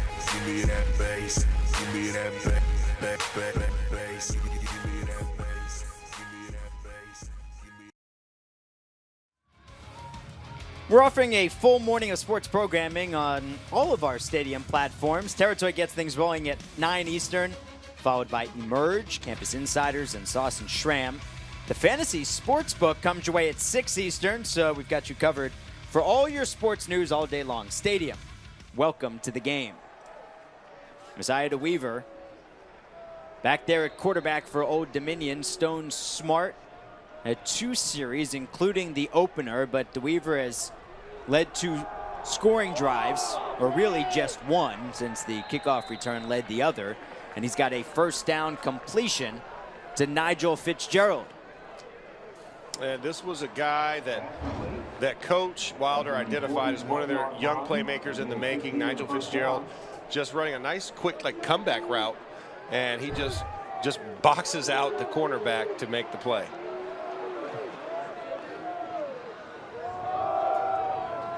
On first down, not much going. The handoff, Lala Davis gets hit hard, and he's slow to get up. Yeah, not much going there. 2 yards on that play. Marshall doing a good job of stomping that out real quick. DeWeaver, those passing numbers, those are his career numbers. His first passes as a member of the Old Dominion football team, the transfer from East Mississippi Community College.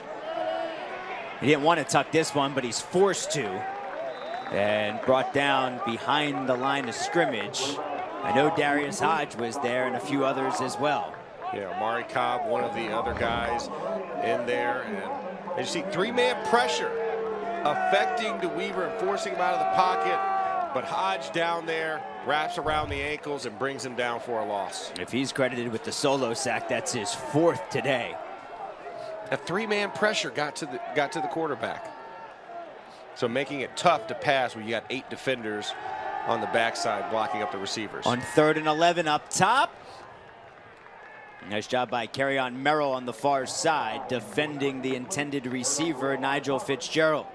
So Old Dominion now 2 for 8 on 3rd down. And it'll force a punt. Yeah, I was wondering, Kerryon Merrill had his hands in Fitzgerald's chest the entire time. But I guess you can have a hand, I guess, as long as it's a check. But I thought that would have been a pass interference because you're interfering with the guy by touching him the entire time. He's trying to make a play on the ball. The 5th punt for Bailey Kate.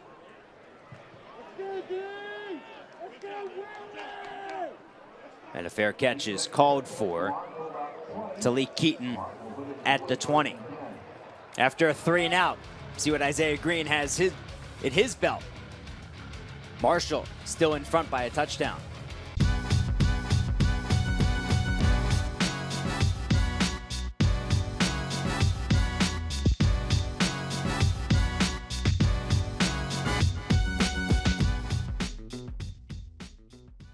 Give me that bass. Give me that bass. Give me that bass. Give me that bass. Give me that bass. Give me that bass. Give me that bass. Give me that bass. Give me that bass.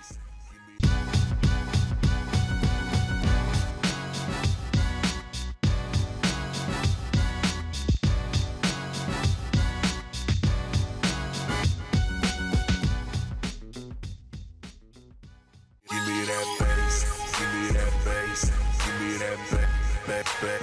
bass. Give me that bass. Give me that bass. Give me that bass. Give me that bass. Give me that bass.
Don't forget that Stadium is your home for Ring of Honor Wrestling. Check out the latest from the ROH Superstars on all Stadium platforms, Wednesday and Sunday nights, 8 and 11 Eastern. Stadium, welcome to the game.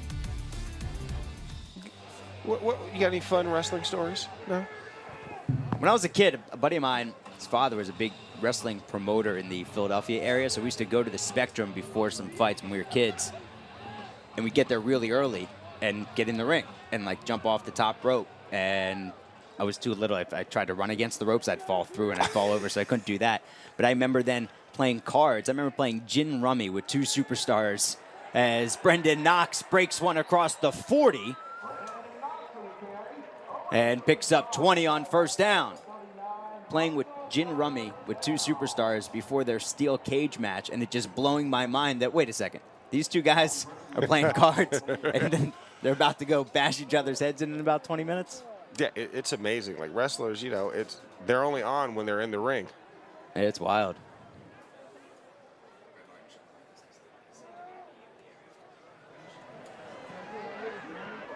Green whips it right side. Brock Thompson has his first catch of the second half. And a nice quick wide receiver screen off the edge for Thompson and Green. And I like what they're doing, what Marshall's doing right now. Nice run play to set up, and now you get the quick screen game. Don't give this defense an opportunity to really rush and affect your passes. Get the ball out on the edges. Doing a great job on this drive. Do you ever get in the ring? Oh, I've been in the ring a couple times, and I've ran the ropes, and it hurts. It's they're not as flexible as the wrestlers make it look. And I had rope burn under my arms from doing that. So imagine going into football practice and trying to strap on your shoulder pads right underneath. It was uncomfortable. I had to use like the frictionless guard that glide. It looks like a deodorant stick, but it's not. It worked wonders for me. Off left tackle, that was a first down run for Brendan Knox. So Marshall moving the chains twice here on their second possession of the third quarter after the first one was a quick 3 and out. Yeah, Isaiah Green looking really comfortable back there in the pocket. You know, sometimes you got to knock the jitters off coming out of halftime. Green will keep it himself across the 45 to about the 43-yard line, a gain of 7. Remember last week against Middle Tennessee State in that 11-point loss, as you take another look at what and once Green again, did. We go back. You've got to ID who the guy is that's going to be closing and make the decision. And as we see, he closes down. Keon White was trying to make the play in the backfield, and Isaiah Green pulls it on the zone read option and gets a big first down. Sheldon Evans bounces it out right side. Sheldon Evans across the 30 to the 28-yard line. And what a great job by the offensive line blocking it up. And you got Devin Miller coming across to block Keon White on the backside pursuit, and Sheldon Evans just squirts it out to the right side and gets a nice big gain. And look, defeats one tackler, 2 tacklers, outruns the third, and a great job by Brock Thompson blocking downfield and allowing Evans to get to the outside.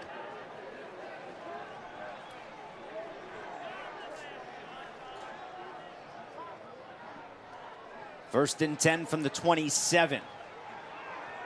Some trickeration, and it's Willie Johnson. Willie Johnson has a clear path to the end zone, and Marshall's in for 6.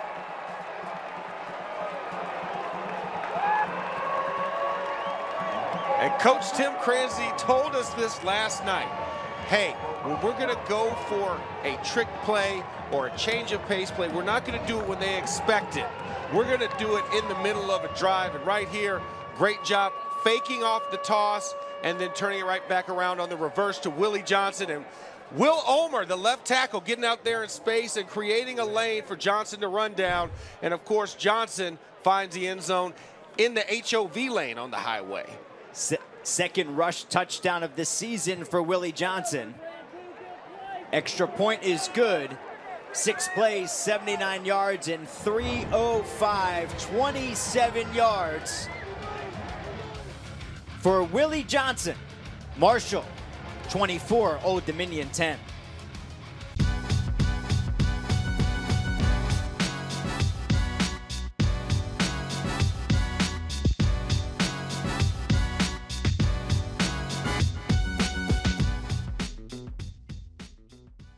Give me that bass, give me that bass, give me that bass, give me that bass, give me that bass, give me that bass, give me that bass, give me that bass.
Let's take another look at the touchdown, and the first thing I want to make sure we identify is the fact that you have to have a counter in here, and when you're looking at doing a reverse, you have two guys on the outside, which makes this a good play for the team to go. We got 2-on-2 potentially. How do we get there? Well, let's roll the film. Once again, you have your stalk blocker coming in to block one guy, and then you have the second man coming in, which is Will Omer, the left tackle, taking on the second key block, which brings Willie Johnson to the sideline and allowing for the lane to go. And as you see, when you got 2-on-2 on the outside and nobody else, everybody support-wise has to come back from the field to the backside, gives it a very good shot for a touchdown. And of course, Willie Johnson has all the speed in the world, so once you give him about 10 yards of clearance, it's lights out. Kickoff received at the 2. It's Blake Watson again, and another big run. Watch out, 28 in white across midfield. Watson across the 40, and he's pushed out of bounds at the 30. 68 yards on the return from Blake Watson. I am putting the ball in Watson's hand anytime I get, because look, he skirts through 1, 2, 3, and then it's a foot race down the sideline. Justin Rohrwasser trying to get there, but luckily Sheldon Evans at the last second is able to force Watson out of bounds. But another big kick return from Blake Watson today and puts Old Dominion in great field position to start this drive. Makes it 64 yards officially for Blake Watson. So again, after momentum in the first half went Marshall's way, Watson brought it back to 62 yards, then the field goal, a touchdown here, 64 yards. And that's a big hit. We haven't called Keyshawn Strong's name very often this afternoon. Yeah, took out a trainer on the Marshall sideline as well. And Keyshawn Strong is a guy that's really special in this Old Dominion offense. Hasn't been utilized as much. You see more Lala Davis and Blake Watson and Robert Washington as Keyshawn Strong is kind of battling through an injury. But obviously you see when the ball gets in his hands, he can make things happen. Redshirt senior, 5'9", from Potomac, Maryland. Gain of 5 there, brings up 2nd and 5 on the 29. A little trickeration, this time from Old Dominion, Cornell Hendrick. Out to about the 35-yard line.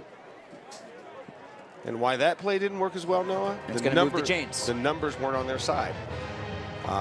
You know, unlike the Willie Johnson reverse play, you had 2-on-2 to the outside, but right out there, Marshall, because it was ran to the short side of the field, they had 3 defenders in the area able to force them out. So then why run it? If you're trying to get the first down. Well, if you see the, well, I guess it was enough to get the first down. Now on 1st and 10, Handoff is to Strong. Strong across the 5, and he's into the end zone for a touchdown.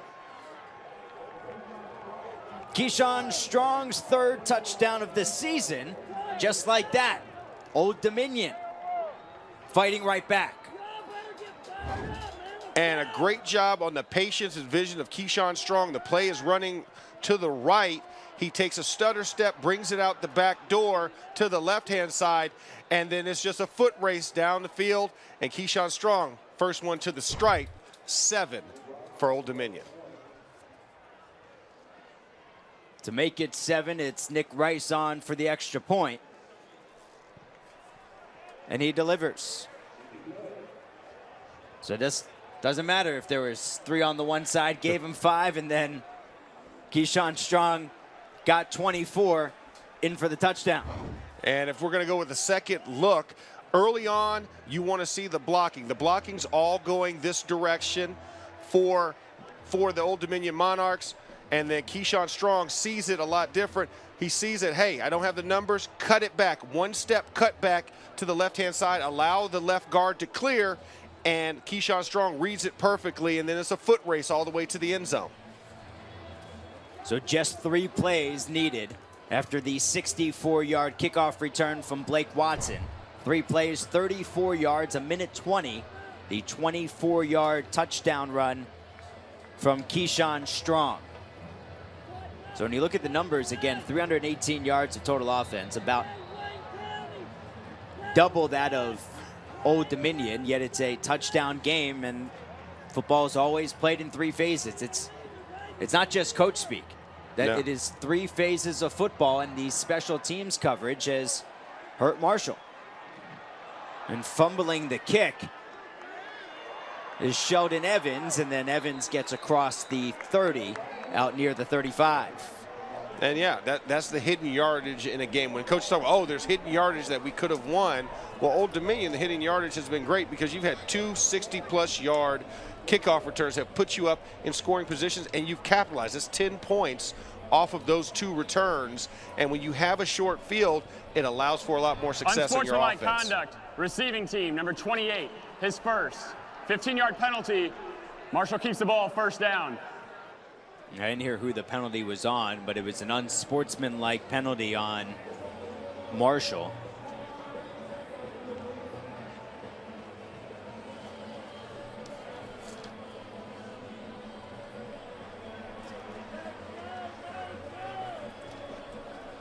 And that hurts, especially when you think Sheldon Evans gave you a nice return to get you near midfield. And you get unsportsmanlike, it knocks you back inside the 20-yard line. Also hidden yardage. The penalty yardage, you have a net loss of 15 yards on your kick return. Marshall 53 penalty yards per game coming in.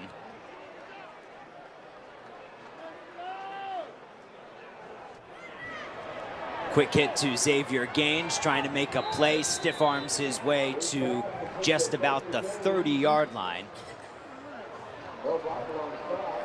Harold Blackman on the stop. And once again, it's that funky formation where you have to the left of Green, you have a running back sitting on the inside, and then Xavier Gaines is a tight end sitting to the other guy to the left, which is what they ran the Statue of Liberty play. But that's the second time they've run that little flare tight end route out to the left-hand side, and one-on-one with a strong safety who's sitting 15 yards down the field is plenty of good yardage for them to get, and they get the easy first down. Gain of 11 on first down. Gaines now with 48 yards receiving.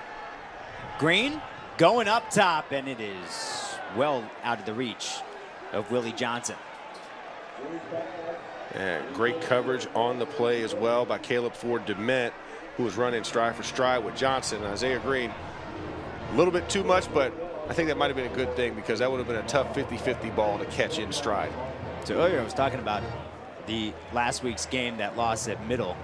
In the second half, they had inside the 25 did Marshall 4 times, came away without a point.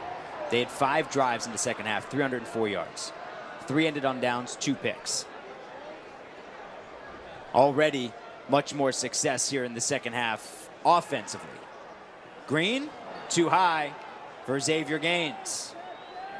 And Xavier Gaines had a step on the defender, but Isaiah Green puts it a little bit too far inside, looking for right on the hash, trying to run a seam route. And great defense.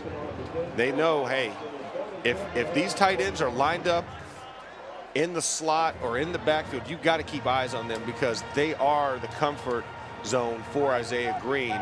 So we do see a lot of 12 personnel, but it's a different variation. Right here, we're set up in 11 personnel, but Green is your slot guy on the inside to the top of your screen. 3rd and 10 from the 29. Green way too high for Brock Thompson. And hearing it from the Huntington faithful. Yeah, fans not excited, and Isaiah Green two errant throws. A bit too, Max. Yeah, it looks like his ankle might be tweaked a little bit.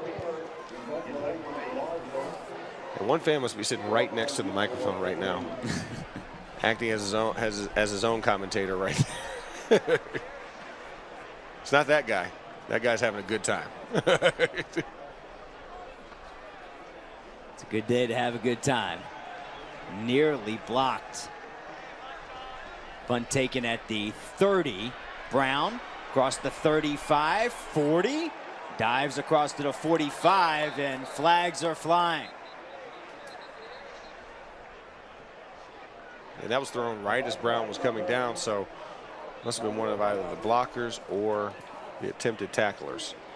Looked like someone left his feet. At first glance, from our point of view.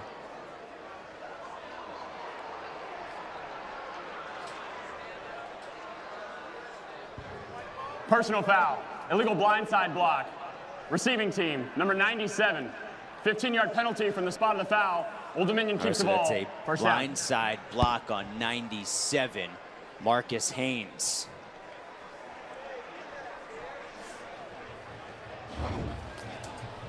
Another look, Haynes. Yep, he came. I mean, here's the funny thing. It was very close, and that was on the punter, Robert Lefevre. Very close because he saw the shoulders exposed at the last second, lowered the shoulder into him. Usually when it's a blindside block, it usually occurs when the shoulder is not exposed, meaning it's closed. You're seeing the back of him and making contact behind the guy. But Lefevre, shoulders were forward, and he laid that block, but I guess his head wasn't turned around. I guess that's what we could say it was, why he got flagged on the play. It's so tough to make those calls in split decisions, not just by the officials, but by the participants themselves. It's Robert Washington, the carry for a few on first down. Furman Silva coming back off of injury from last week in to make that play. And not a lot of yards on that one, gain of about 3. Transfer from FIU. Dealing with that calf injury last week. 2nd and 7, 5:20 to go here in the 3rd quarter. Messiah DeWeaver stepping up across the 30.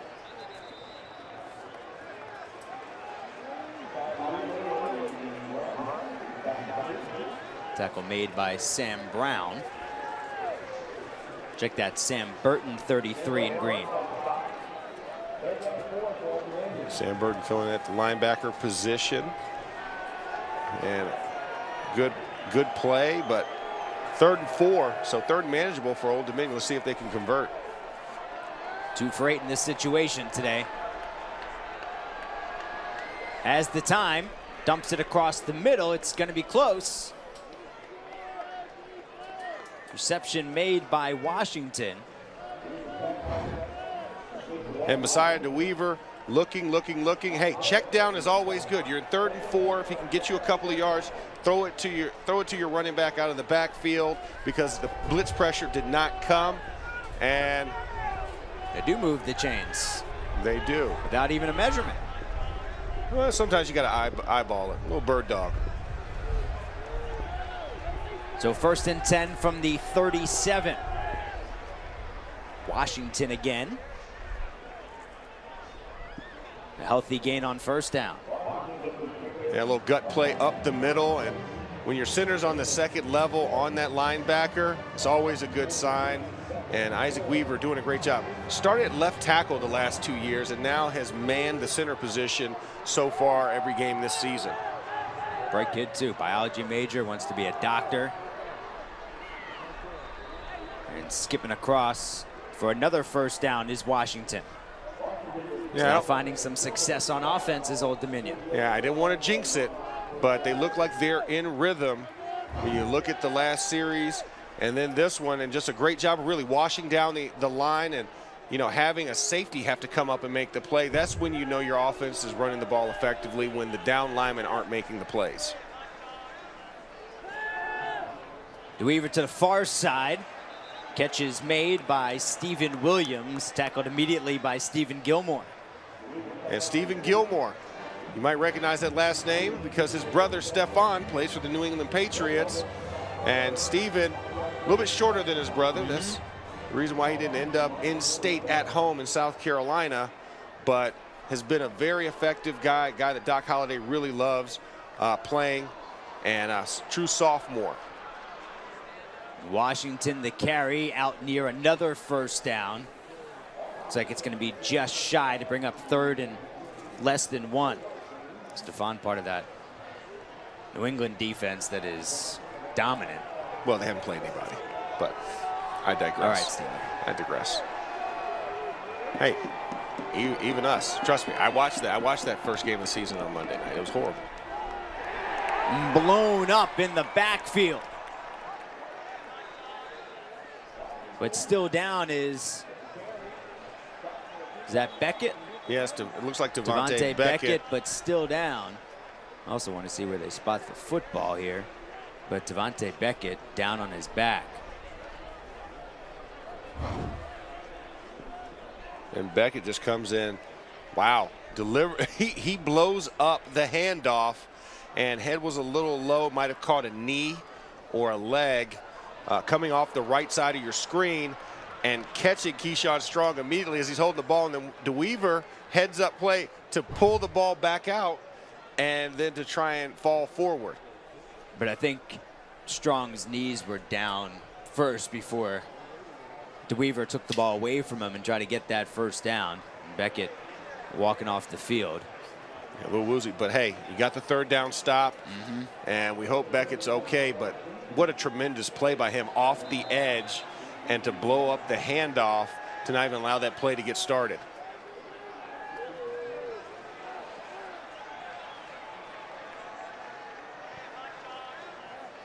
A low punt.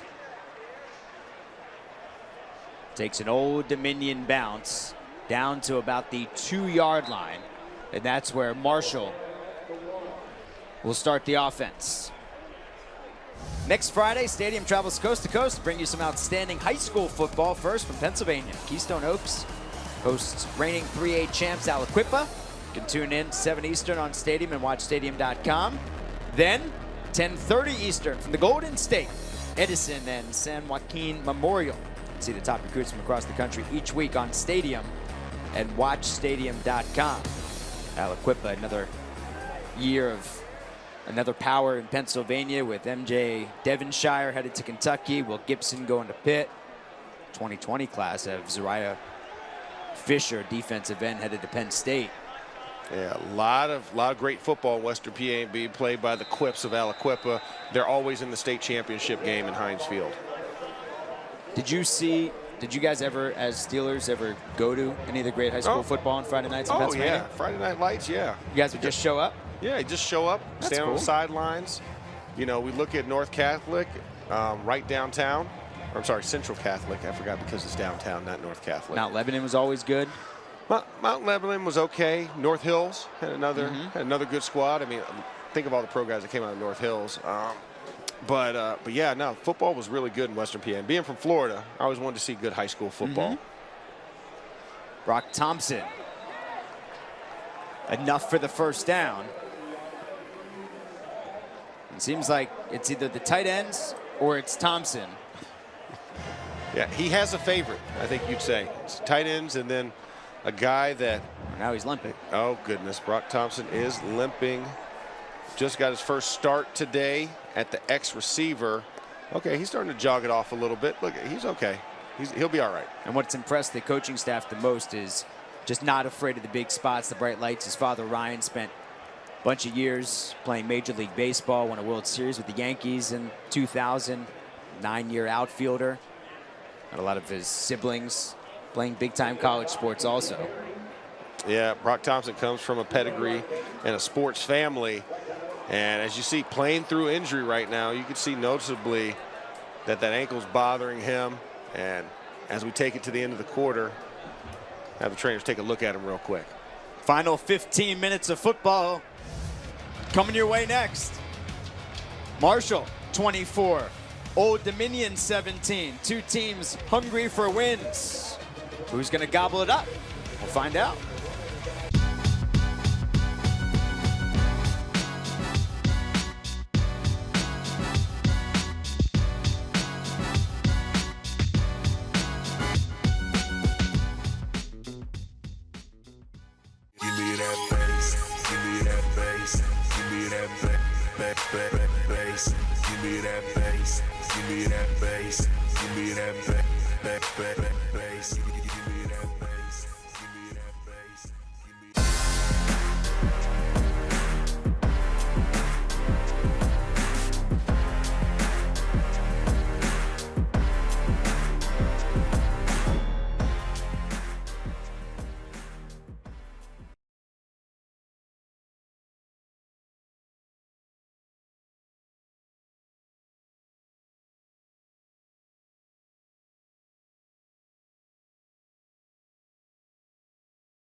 (24-17) Marshall in front. Noah Kozlov, Max Starks, our stadium crew, kicking off the day on Conference USA. And here's what else is going on at the moment. Not a misprint. 6-2, Middle Tennessee State over FAU. That in the 5th inning. Playoff baseball. Coming up later on Stadium. Homecoming at Southern Miss. Chris Hassel, A.J. Hawk, and Kristen Balboni are there. North Texas and Southern Miss. And Army and Western Kentucky also on Stadium. North Texas, Southern Miss on Facebook. Get into the comments and give your favorite or most regrettable homecoming memories. Green flips it to the far side, and how about an acrobatic interception from JoJo Heaton.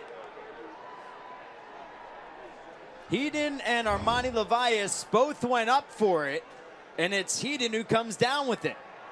And as we take another look, I mean, Levias tried to go with the one-hand grab, bounces into his body, but as it goes down, JoJo Heaton, the ball, if we saw it, was right on Levias's hip, and Heaton just snatches it off his hip. He did. Levias tried to grip it, slips out the hands, bounces on the body, and as he's going down, look at the ball still up. So right now, it's being ruled a completion on the field. I don't see a completion there. Let's take another look. The hand, he doesn't have possession, and as he's going to the ground, is his hand on top? No, his hand's not even on top of it. As he goes to the ground, it's open. Oh, take They're another gonna review look. this one. Got to. That's an interception. Yeah, It would have been spectacular either way, the catch or the interception. Well, let's go to replay. Hits the right hand, falls out. The hand of JoJo Heaton's in between Levias's hands, so the ball never has possession in Levias's hand. And then the ball gets pinned between the left thigh of Levias and the body of Heaton. And as Heaton's rolling over, he puts the hand on it as he falls out of bounds. So this either can be ruled, I would never rule this as a catch, but it's either an interception or an incompletion, because when Heaton does make contact with the ground, it's out of bounds. So right there, as you can see clear as day, I see the stripes and the laces outside showing, and then Heaton rolls over the top and takes possession. It's just whether he's inbounds or not.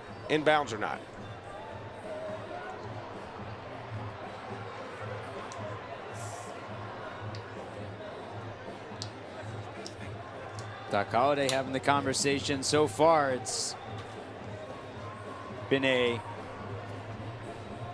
game without a turnover. Bobby Wilder trying to figure out this situation as well. A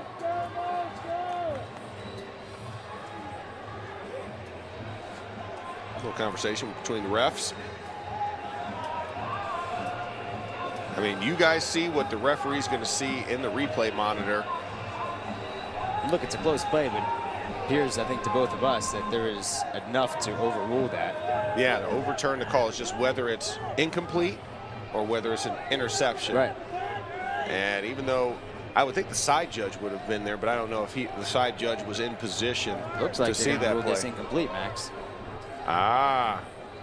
Which would be a fair call because there was no possession on the ground. And when JoJo Heaton takes that possession, it's on Levias's hip, and he rolls over out of bounds with the ball in possession. So he never makes contact with the ground inbounds. Let's see what the ref says. After review, it was determined that the ball was loose and touched by an out-of-bounds player. Therefore, it is an incomplete pass. It'll be 3rd and 8 from the 16-yard line, Marshall's ball. All right, so being ruled incomplete. Yeah, this is the last thing. It was probably what allowed the referee to make his decision. You think Levias's arm is tucking it in, but you see the ball below his elbow, and then as Heaton makes contact, he's rolling out of bounds. The helmet's like right on the line, and once he shows possession, he's out of bounds, which makes that an incomplete pass. So Marshall originally thought they had a 30-yard completion. Old Dominion thought they had an interception, and now it's an incomplete pass, and it brings up 3rd and 8 from their own 16 for Marshall.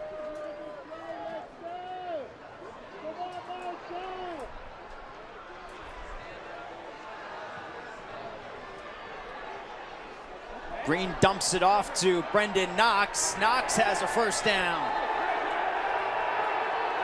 And he flags after being pushed out of bounds? Not yet. Yeah, Brendan Knox was definitely headed to the sideline and out of bounds. And he's having a conversation with the back judge.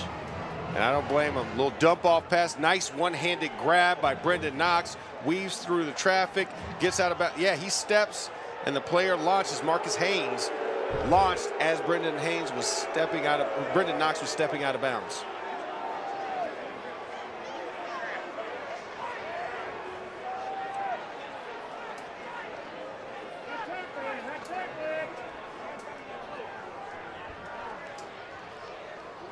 $14-10 to go here in the 4th. Willie Johnson has a step, and Willie Johnson doesn't have the football. It's a flag down on the field. Caleb Ford Dement there on the coverage. Flag comes out at the 43. Prior to the pass, holding, defense, number 22. 10-yard penalty, automatic first down. Flag on Caleb Ford Dement for holding. And he made a great play after the play, punching the ball out, but you can't touch before you do that spectacular play. So it's a 10-yard penalty, an automatic first down, make it 1st and 10 from the 40.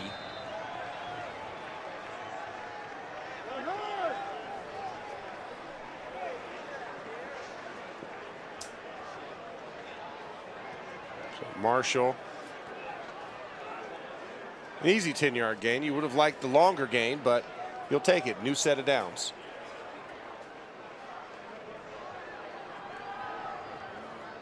Hand off to Knox. There's Jordan Young again to make the tackle. Tyree Bibby there, 92, also on the ground. Yeah, and once again, a great job of the Old Dominion first set of defensive linemen. IDing the cut, pushing down the lineman, staying upright so that you can clog the hole. And Brendan Knox, not a lot of places to go, so he tries to go over the pile, but doesn't get any gain.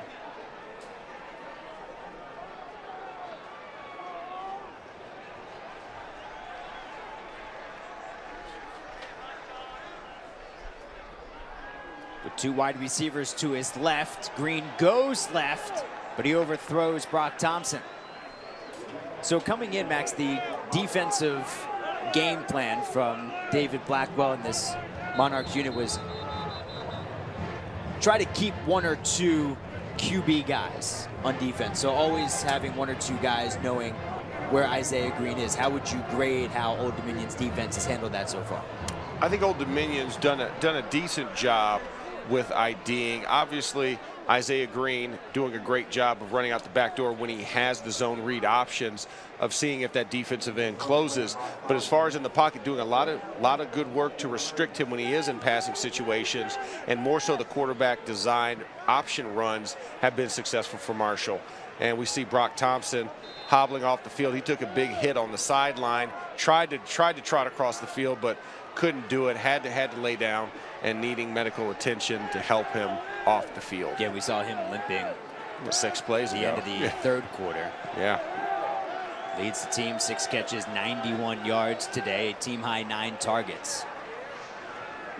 On 3rd and 10, Keon White is there, and he forces Green to throw it out of bounds. Had Xavier Gaines over on the far side, and Old Dominion's defense makes a stop. And we just talked about this. What Old Dominion's done well is that when it's in a known passing situation, constricting the pocket and not allowing Isaiah Green to get out of the pocket running the ball. And where Marshall's had success with him running has been off of the zone read options. So great job by Old Dominion's defense. The 8th punt of the afternoon for Robert Lefevre. And a nice job downfield from Nazi Johnson on special teams. Old Dominion trails by just a touchdown.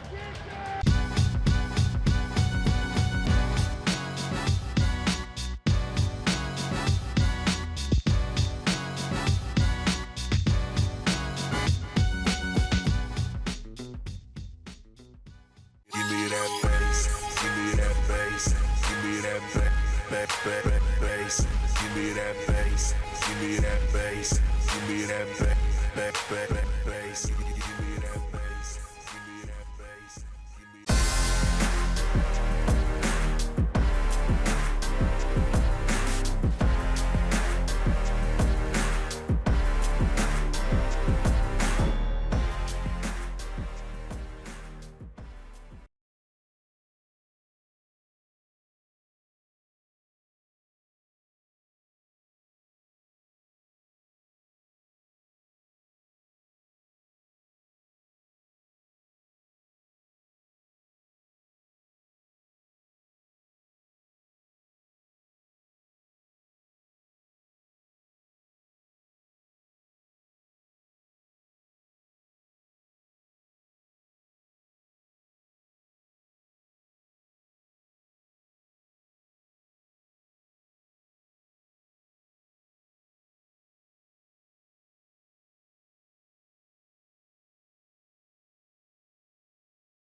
Give me that bass, give me that bass, give me that bass, give me that bass, give me that bass, give me that bass, give me that bass, give me that bass. Hi, Mom. Look, I'm on TV. There you go. Keep waving. Exactly. I don't know what camera it is, but I'm just going to wave. 24-17, Marshall in front. Max, our moment of the game. This was a moment, and it was momentous because this allowed Marshall to continue to keep the momentum. Isaiah Green doing a zone read option out the back door to the right. 17-yard run for Marshall, and that happened early in the second quarter, which put them up 14-zip. And since then, we've seen Old Dominion march back and get into this contest. We've had a few moments in this one, not quite momentous. And delivering a whole bunch of moments today has been Blake Watson. And here he is on the reception for the first down. Would you say he's carrying that momentum into his play? All right, enough, Max. All right, okay. Enough. Just checking. The moment has passed. All right. On first down, DeWeaver. DeWeaver gets wrapped up behind the line of scrimmage. 7th sack of the afternoon. And it's Hodge again. Give him 4 of those. Exactly. Keep feeding him. He's hungry. A little Zeke action there. And Darius Hodge just doing another great job. This time on left tackle Kaderi Kunta, the freshman who's played well this season. But Darius Hodge has just been playing at another level. So a loss of 4. Hodge trying to get around there again. DeWeaver takes off. We've got a flag coming down in the defensive backfield after DeWeaver got back to the original line of scrimmage.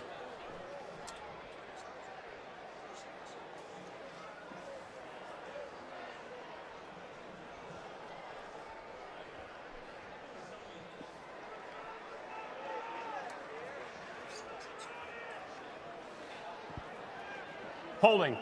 Defense, number 4. 10-yard penalty from the end of the run. Still second down.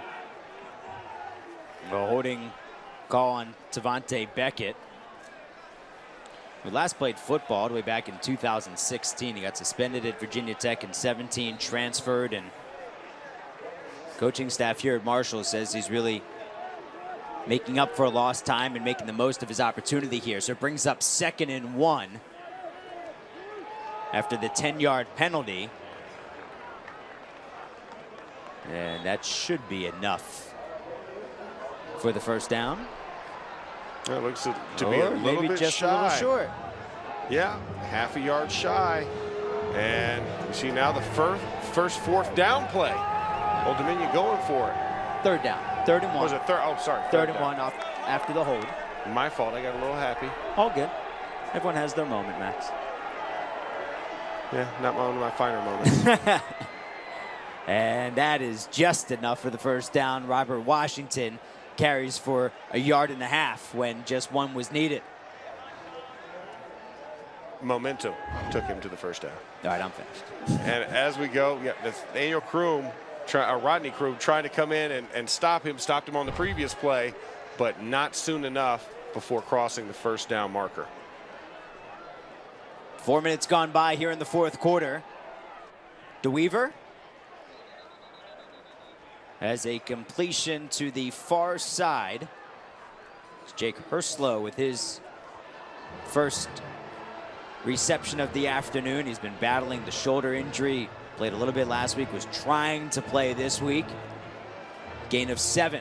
And now Old Dominion, who been slowing things down, now they're starting to speed things up on offense. Yeah, realizing you got to get a score, got to get this game tied up. Look out. Getting tossed to the turf is DeWeaver. And it's Tyler Brown with his 2nd sack of the season.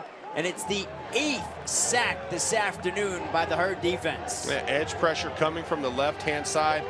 Tyler Brown was sitting off the edge, wasn't ID'd, and the running back should have had Brown on that play, and he kind of just whiffed it, kind of looked at him. I guess they were trying to run some type of screen play, and Brown hits pay dirt.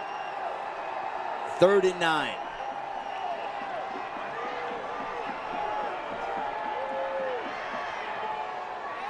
Going for the long shot, and it's broken up. Kerryon Merrill was there, as was Brandon Drayton. And Drayton comes up a little bit slow, shaking off that right arm. Yeah, when you throw that deep ball in that seam area, the field safety is always going to be looking, and so you have corner and safety trying to meet. ball was not thrown well by DeWeaver, so double contact on the defender. A little crunch action to the shoulder, but Brandon Drayton seems to be okay. Bailey Kate on again. Ball bounced out of bounds, and it'll be Marshall football at their 23 when we come back. 24-7, Marshall in front, 9:43 to go here in Huntington.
So Marshall has the football, leading 24-17. Noah Kozlov and the two-time Super Bowl champ, Max Starks. Our stadium crew with you from Huntington, West Virginia. Max focused on this football game and then be focused on his Florida Gators later on against LSU. Yeah, just want to see some good football. It's Saturday, a lot of great matchups. Already 2 upsets on the day. Green keeps it across the 30 and backs his way to about the 38-yard line. And this has been the area where you've got to stop letting the defensive end clamp down on the backside. Keon White, Isaiah Green reads him once again and then scoots out to the right side for a big gain. And of course, a first down, taking them, almost to the 40-yard line. Gain of 15, so Green now with 50 yards on the ground. 168 through the air, 18 of 30, and a touchdown pass and run. This time it's a pass, and Willie Johnson gets tripped up. Justin Richardson, the tackle, and lost his helmet in the process. So he's got to leave the field of play for one play. And Willie Johnson, guy with all the speed, as you saw there, like if he doesn't get tripped up on a shoelace tackle, that's at least another 10 to 15 yards for Marshall. And Brock Thompson just came off the field limping again. He's trying to give it a go, and he just having all sorts of trouble getting checked out again on the sideline. And that's just, I love that as a true freshman, the willingness to want to help your team do anything to win this game. But fortunately, that ankle, as a receiver, you need your feet. You need that speed. Sheldon Evans up the middle.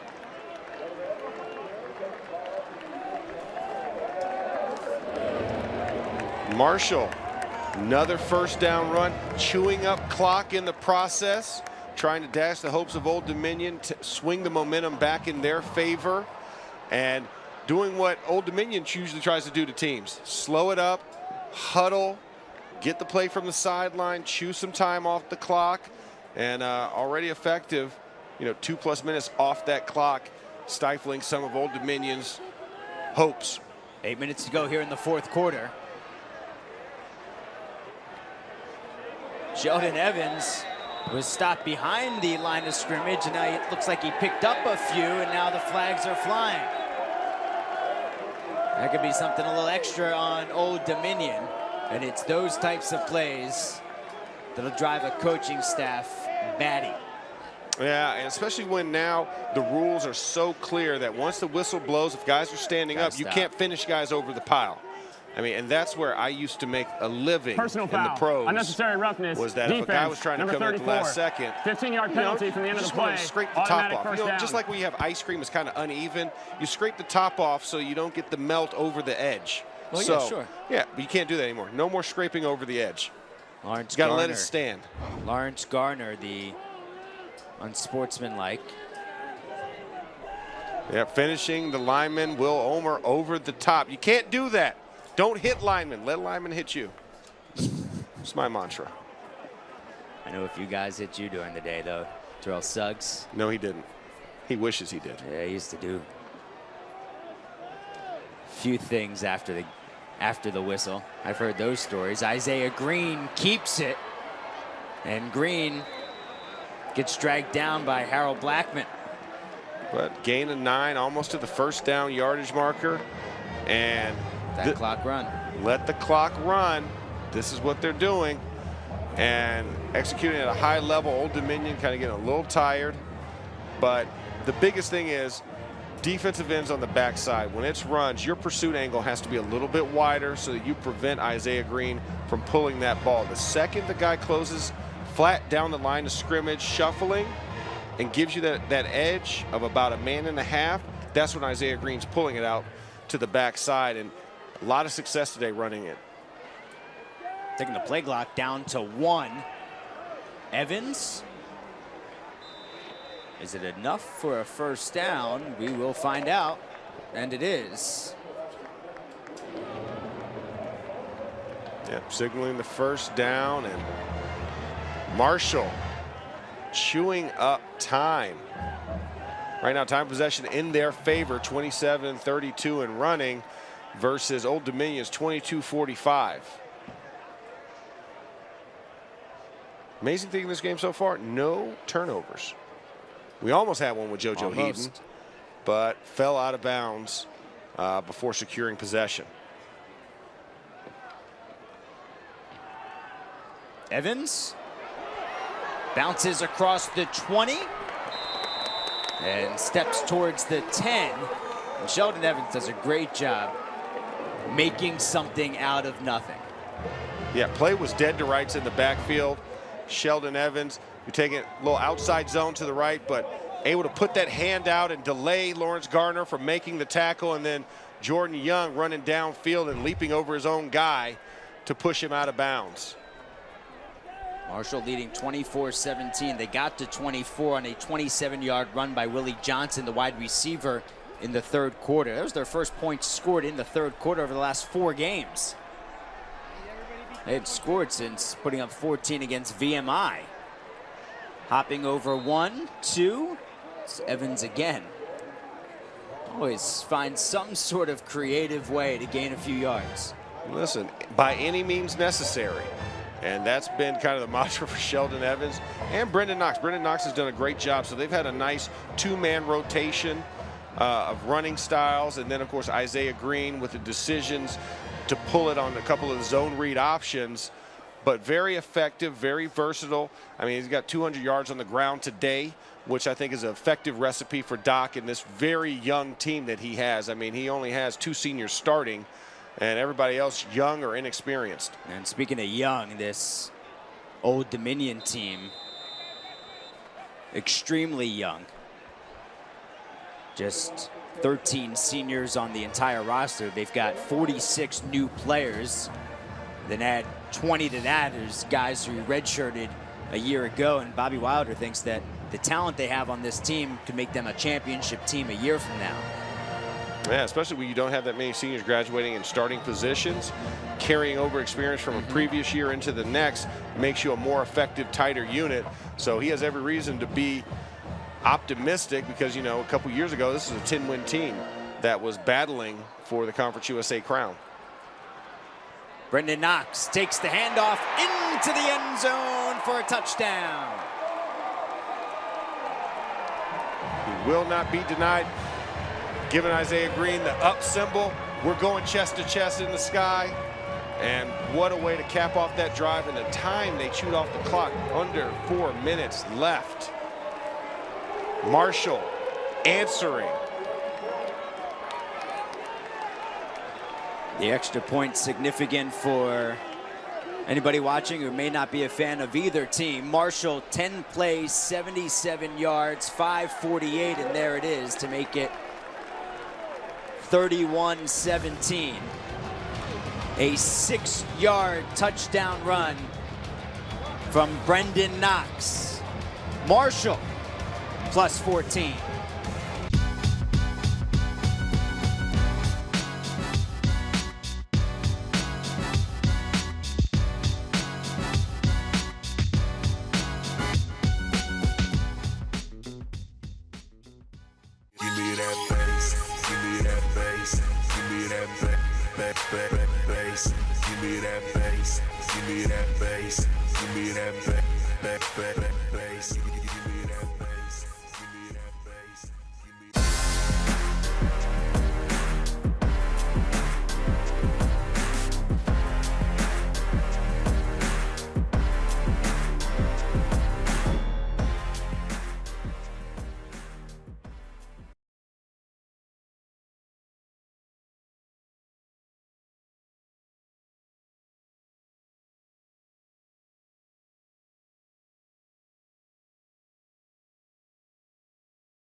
Let's take another look here at the touchdown run. We had two things I want to focus on. Center Levi Brown and also left guard Alex Millette clearing the hole for Brendan Knox. And as we see at the play, two guys kicking out. And then the second thing is we're looking for the vision. What does Brendan Knox see? He sees green grass because his left guard and his center have it blocked up. And then he just makes one cut, goes to the backside, and it's a race. All power. Shut down one guy. Calvin Bruton trying to come in, make the tackle, but Brendan Knox takes a bow in the end zone because that man has scored. And that's where we're at in this contest. Marshall up 2 scores, under 4 minutes left to play. Knox' 5th touchdown of the season. Today, 21 carries, 76 yards. And this Marshall team on the ground with 212 rushing yards against an Old Dominion defense as the ball sails out of bounds and things getting a bit chippy. This Old Dominion defense allowing just 101 yards per game on the ground this season, number 23 in the country. And this Marshall offense with Knox and Green and Sheldon Evans, about 200 yards between them. Yeah, that's going to knock them down a little bit, take them out of the top 30. You're at about 20 yards on the average with this game, so they'll put them about 120 when it's all said and done, if not a little bit more. At UAB next week is Old Dominion, and that pass is broken up by Stephen Gilmore. Stephen Gilmore came in there like a heat-seeking missile, ready to intercept that ball, and just narrowly misses it. And as a defensive back, you can get a little bit more aggressive now. Team's down 2 scores. They're going to be passing, so you can kind of jump a couple of routes if you want to be a little aggressive and know that if you do give something up, you're still okay because you have a 2-score lead. Messiah DeWeaver has been the quarterback since 2 series in the first quarter went to the starter Stone Smart. Robert Washington, gain of a few on second down.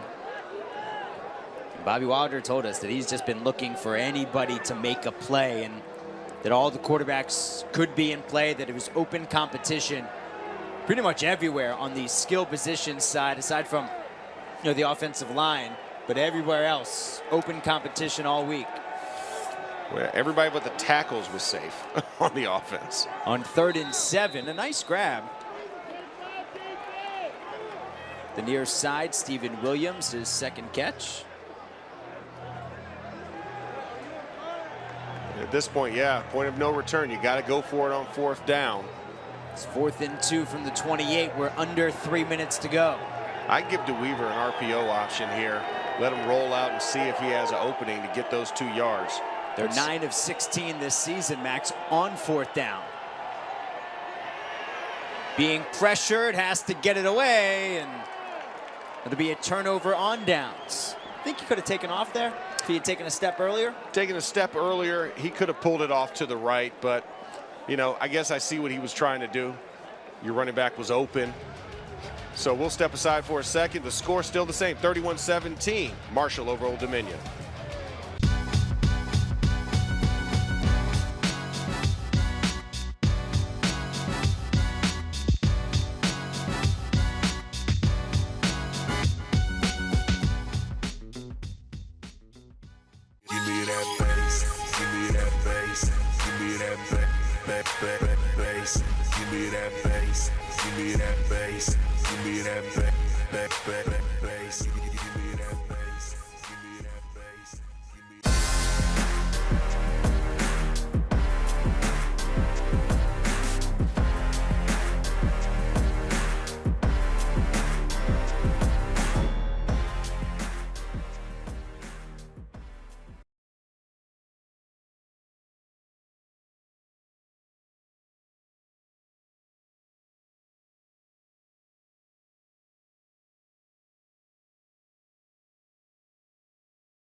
Bobby Wilder's team, a turnover on downs. They trail by 14. They've had a few moments today, including our play of the game. Came with 11 seconds to go in the first half, and a 62-yard kickoff return that set up a field goal. That coming from Blake Watson, and then Nick Rice converts the field goal to head into the half, putting ODU down 17-10. 11 seconds left to be able to return it. 62 yards coming off a touchdown. 3 returns for a $166. Averaging 55 yards a touch on special teams. Not bad for Blake Watson. I should have said that came off of the Rohrwasser 45-yard field goal, which made it 17-7, and then the 62-yard kickoff return. It's okay. We got through it. It's a good thing. Brendan Old Knox Dominion, they're running the first. ball. 30 seconds. Please reset the game clock to Dominion 2:36. timeout, their first used Please. of this second half. Coming up next for Marshall, Friday night in Boca. Where things get crazy in Boca on Friday nights. That's right, split pea soup for everybody on Friday nights. 5 p.m. though. At FAU on Friday night. Here's what's coming up later on tonight on Stadium, Army and Western Kentucky. And over on Stadium Facebook, got North Texas and Southern Miss. Make sure you send, it's going to be a good game with North Texas and Southern Miss. North Texas looked like earlier in the season they had some opportunities for some wins. Had some signature wins, an opportunity against Cal and Houston. And haven't been able to get that signature win yet. Make sure you get into the Facebook comments tonight and let Kristen and AJ Hawk and Chris Hassel hear from you, as Brendan Knox makes sure that Old Dominion remembers his name. Another first down out near the 10. And Brendan Knox inching ever so closely to that century mark in rushing. Great job there, and really just a great job on the ground today. His offensive line coming into this contest, was kind of stifled a little bit in their run game. And I tell you what, they've been showing up. This top 30 defense of Old Dominion was strong early, but the time of possession being tilted the way it is over 33 minutes, that wears down any defense. If they were going to be successful today in Old Dominion, you had to possess the ball longer and allow your offense to wear down the defense, and then allow that defense to be fresher, and that has not been the case in this contest. Doc Holliday runs it down to call timeout, and it's not like Old Dominion had been playing cupcakes either. Games against Virginia Tech and Virginia and East Carolina in there as well. How about our player of the game? And it comes from the defensive side of the ball. It's Darius Hodge with 4.5 sacks. The team has 8 total. And Darius Hodge has done it from every position, right side, left side of the defense, and just been chewing up offensive tackles today. It's been more than Kaderi Kunta and Nick Saldiveri have been able to handle, and Hodge sending up the Zeke signal. Feed me, I'm hungry. Oh, he 4.5 sacks. I think he got his fill. He came in with 3.5 for his career. The redshirt sophomore from North Carolina, and has posted 4.5 today. I think there might be a Player of the Week honors coming his direction in the upcoming week for Conference USA.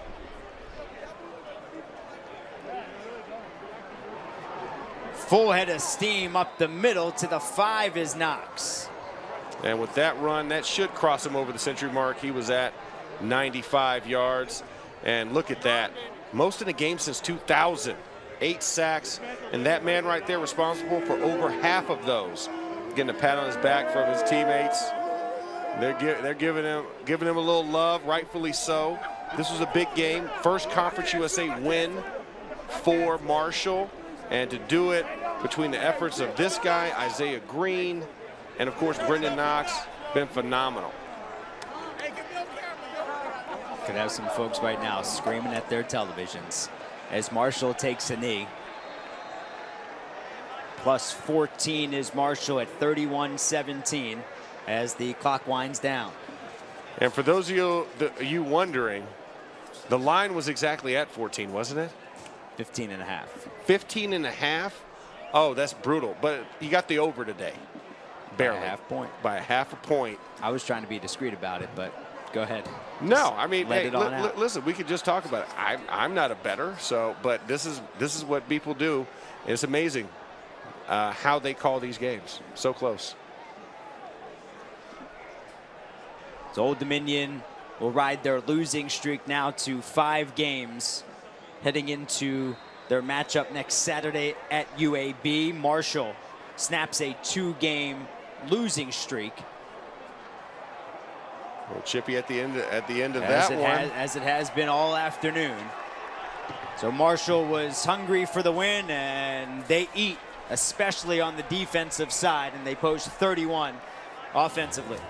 And this was a great offense. You look at, they put up 600 yards last week. To answer that with 444 yards against a top 30 defense, and to do it on the ground in such convincing fashion. Brendan Knox, 104 yards to finish his day, and Isaiah Green, very opportune in the opportunities he had when he did pull the ball down to keep the momentum on Marshall's side. So a great contest by Marshall, great bounce back victory for them, and now to get them to 500. Also just got to hope that Brock Thompson is okay. Yeah. My broadcast partner, Max Starks, I'm Noah Kozlov saying good afternoon from Huntington, West Virginia. Final score, Marshall 31, Old Dominion 17. For more live games, replays of classic games, and daily original studio programming, visit watchstadium.com or search Stadium in your local channel guide. Thanks so much for spending part of your day with us from Huntington, West Virginia. Enjoy the rest of your weekend.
Give me that bass.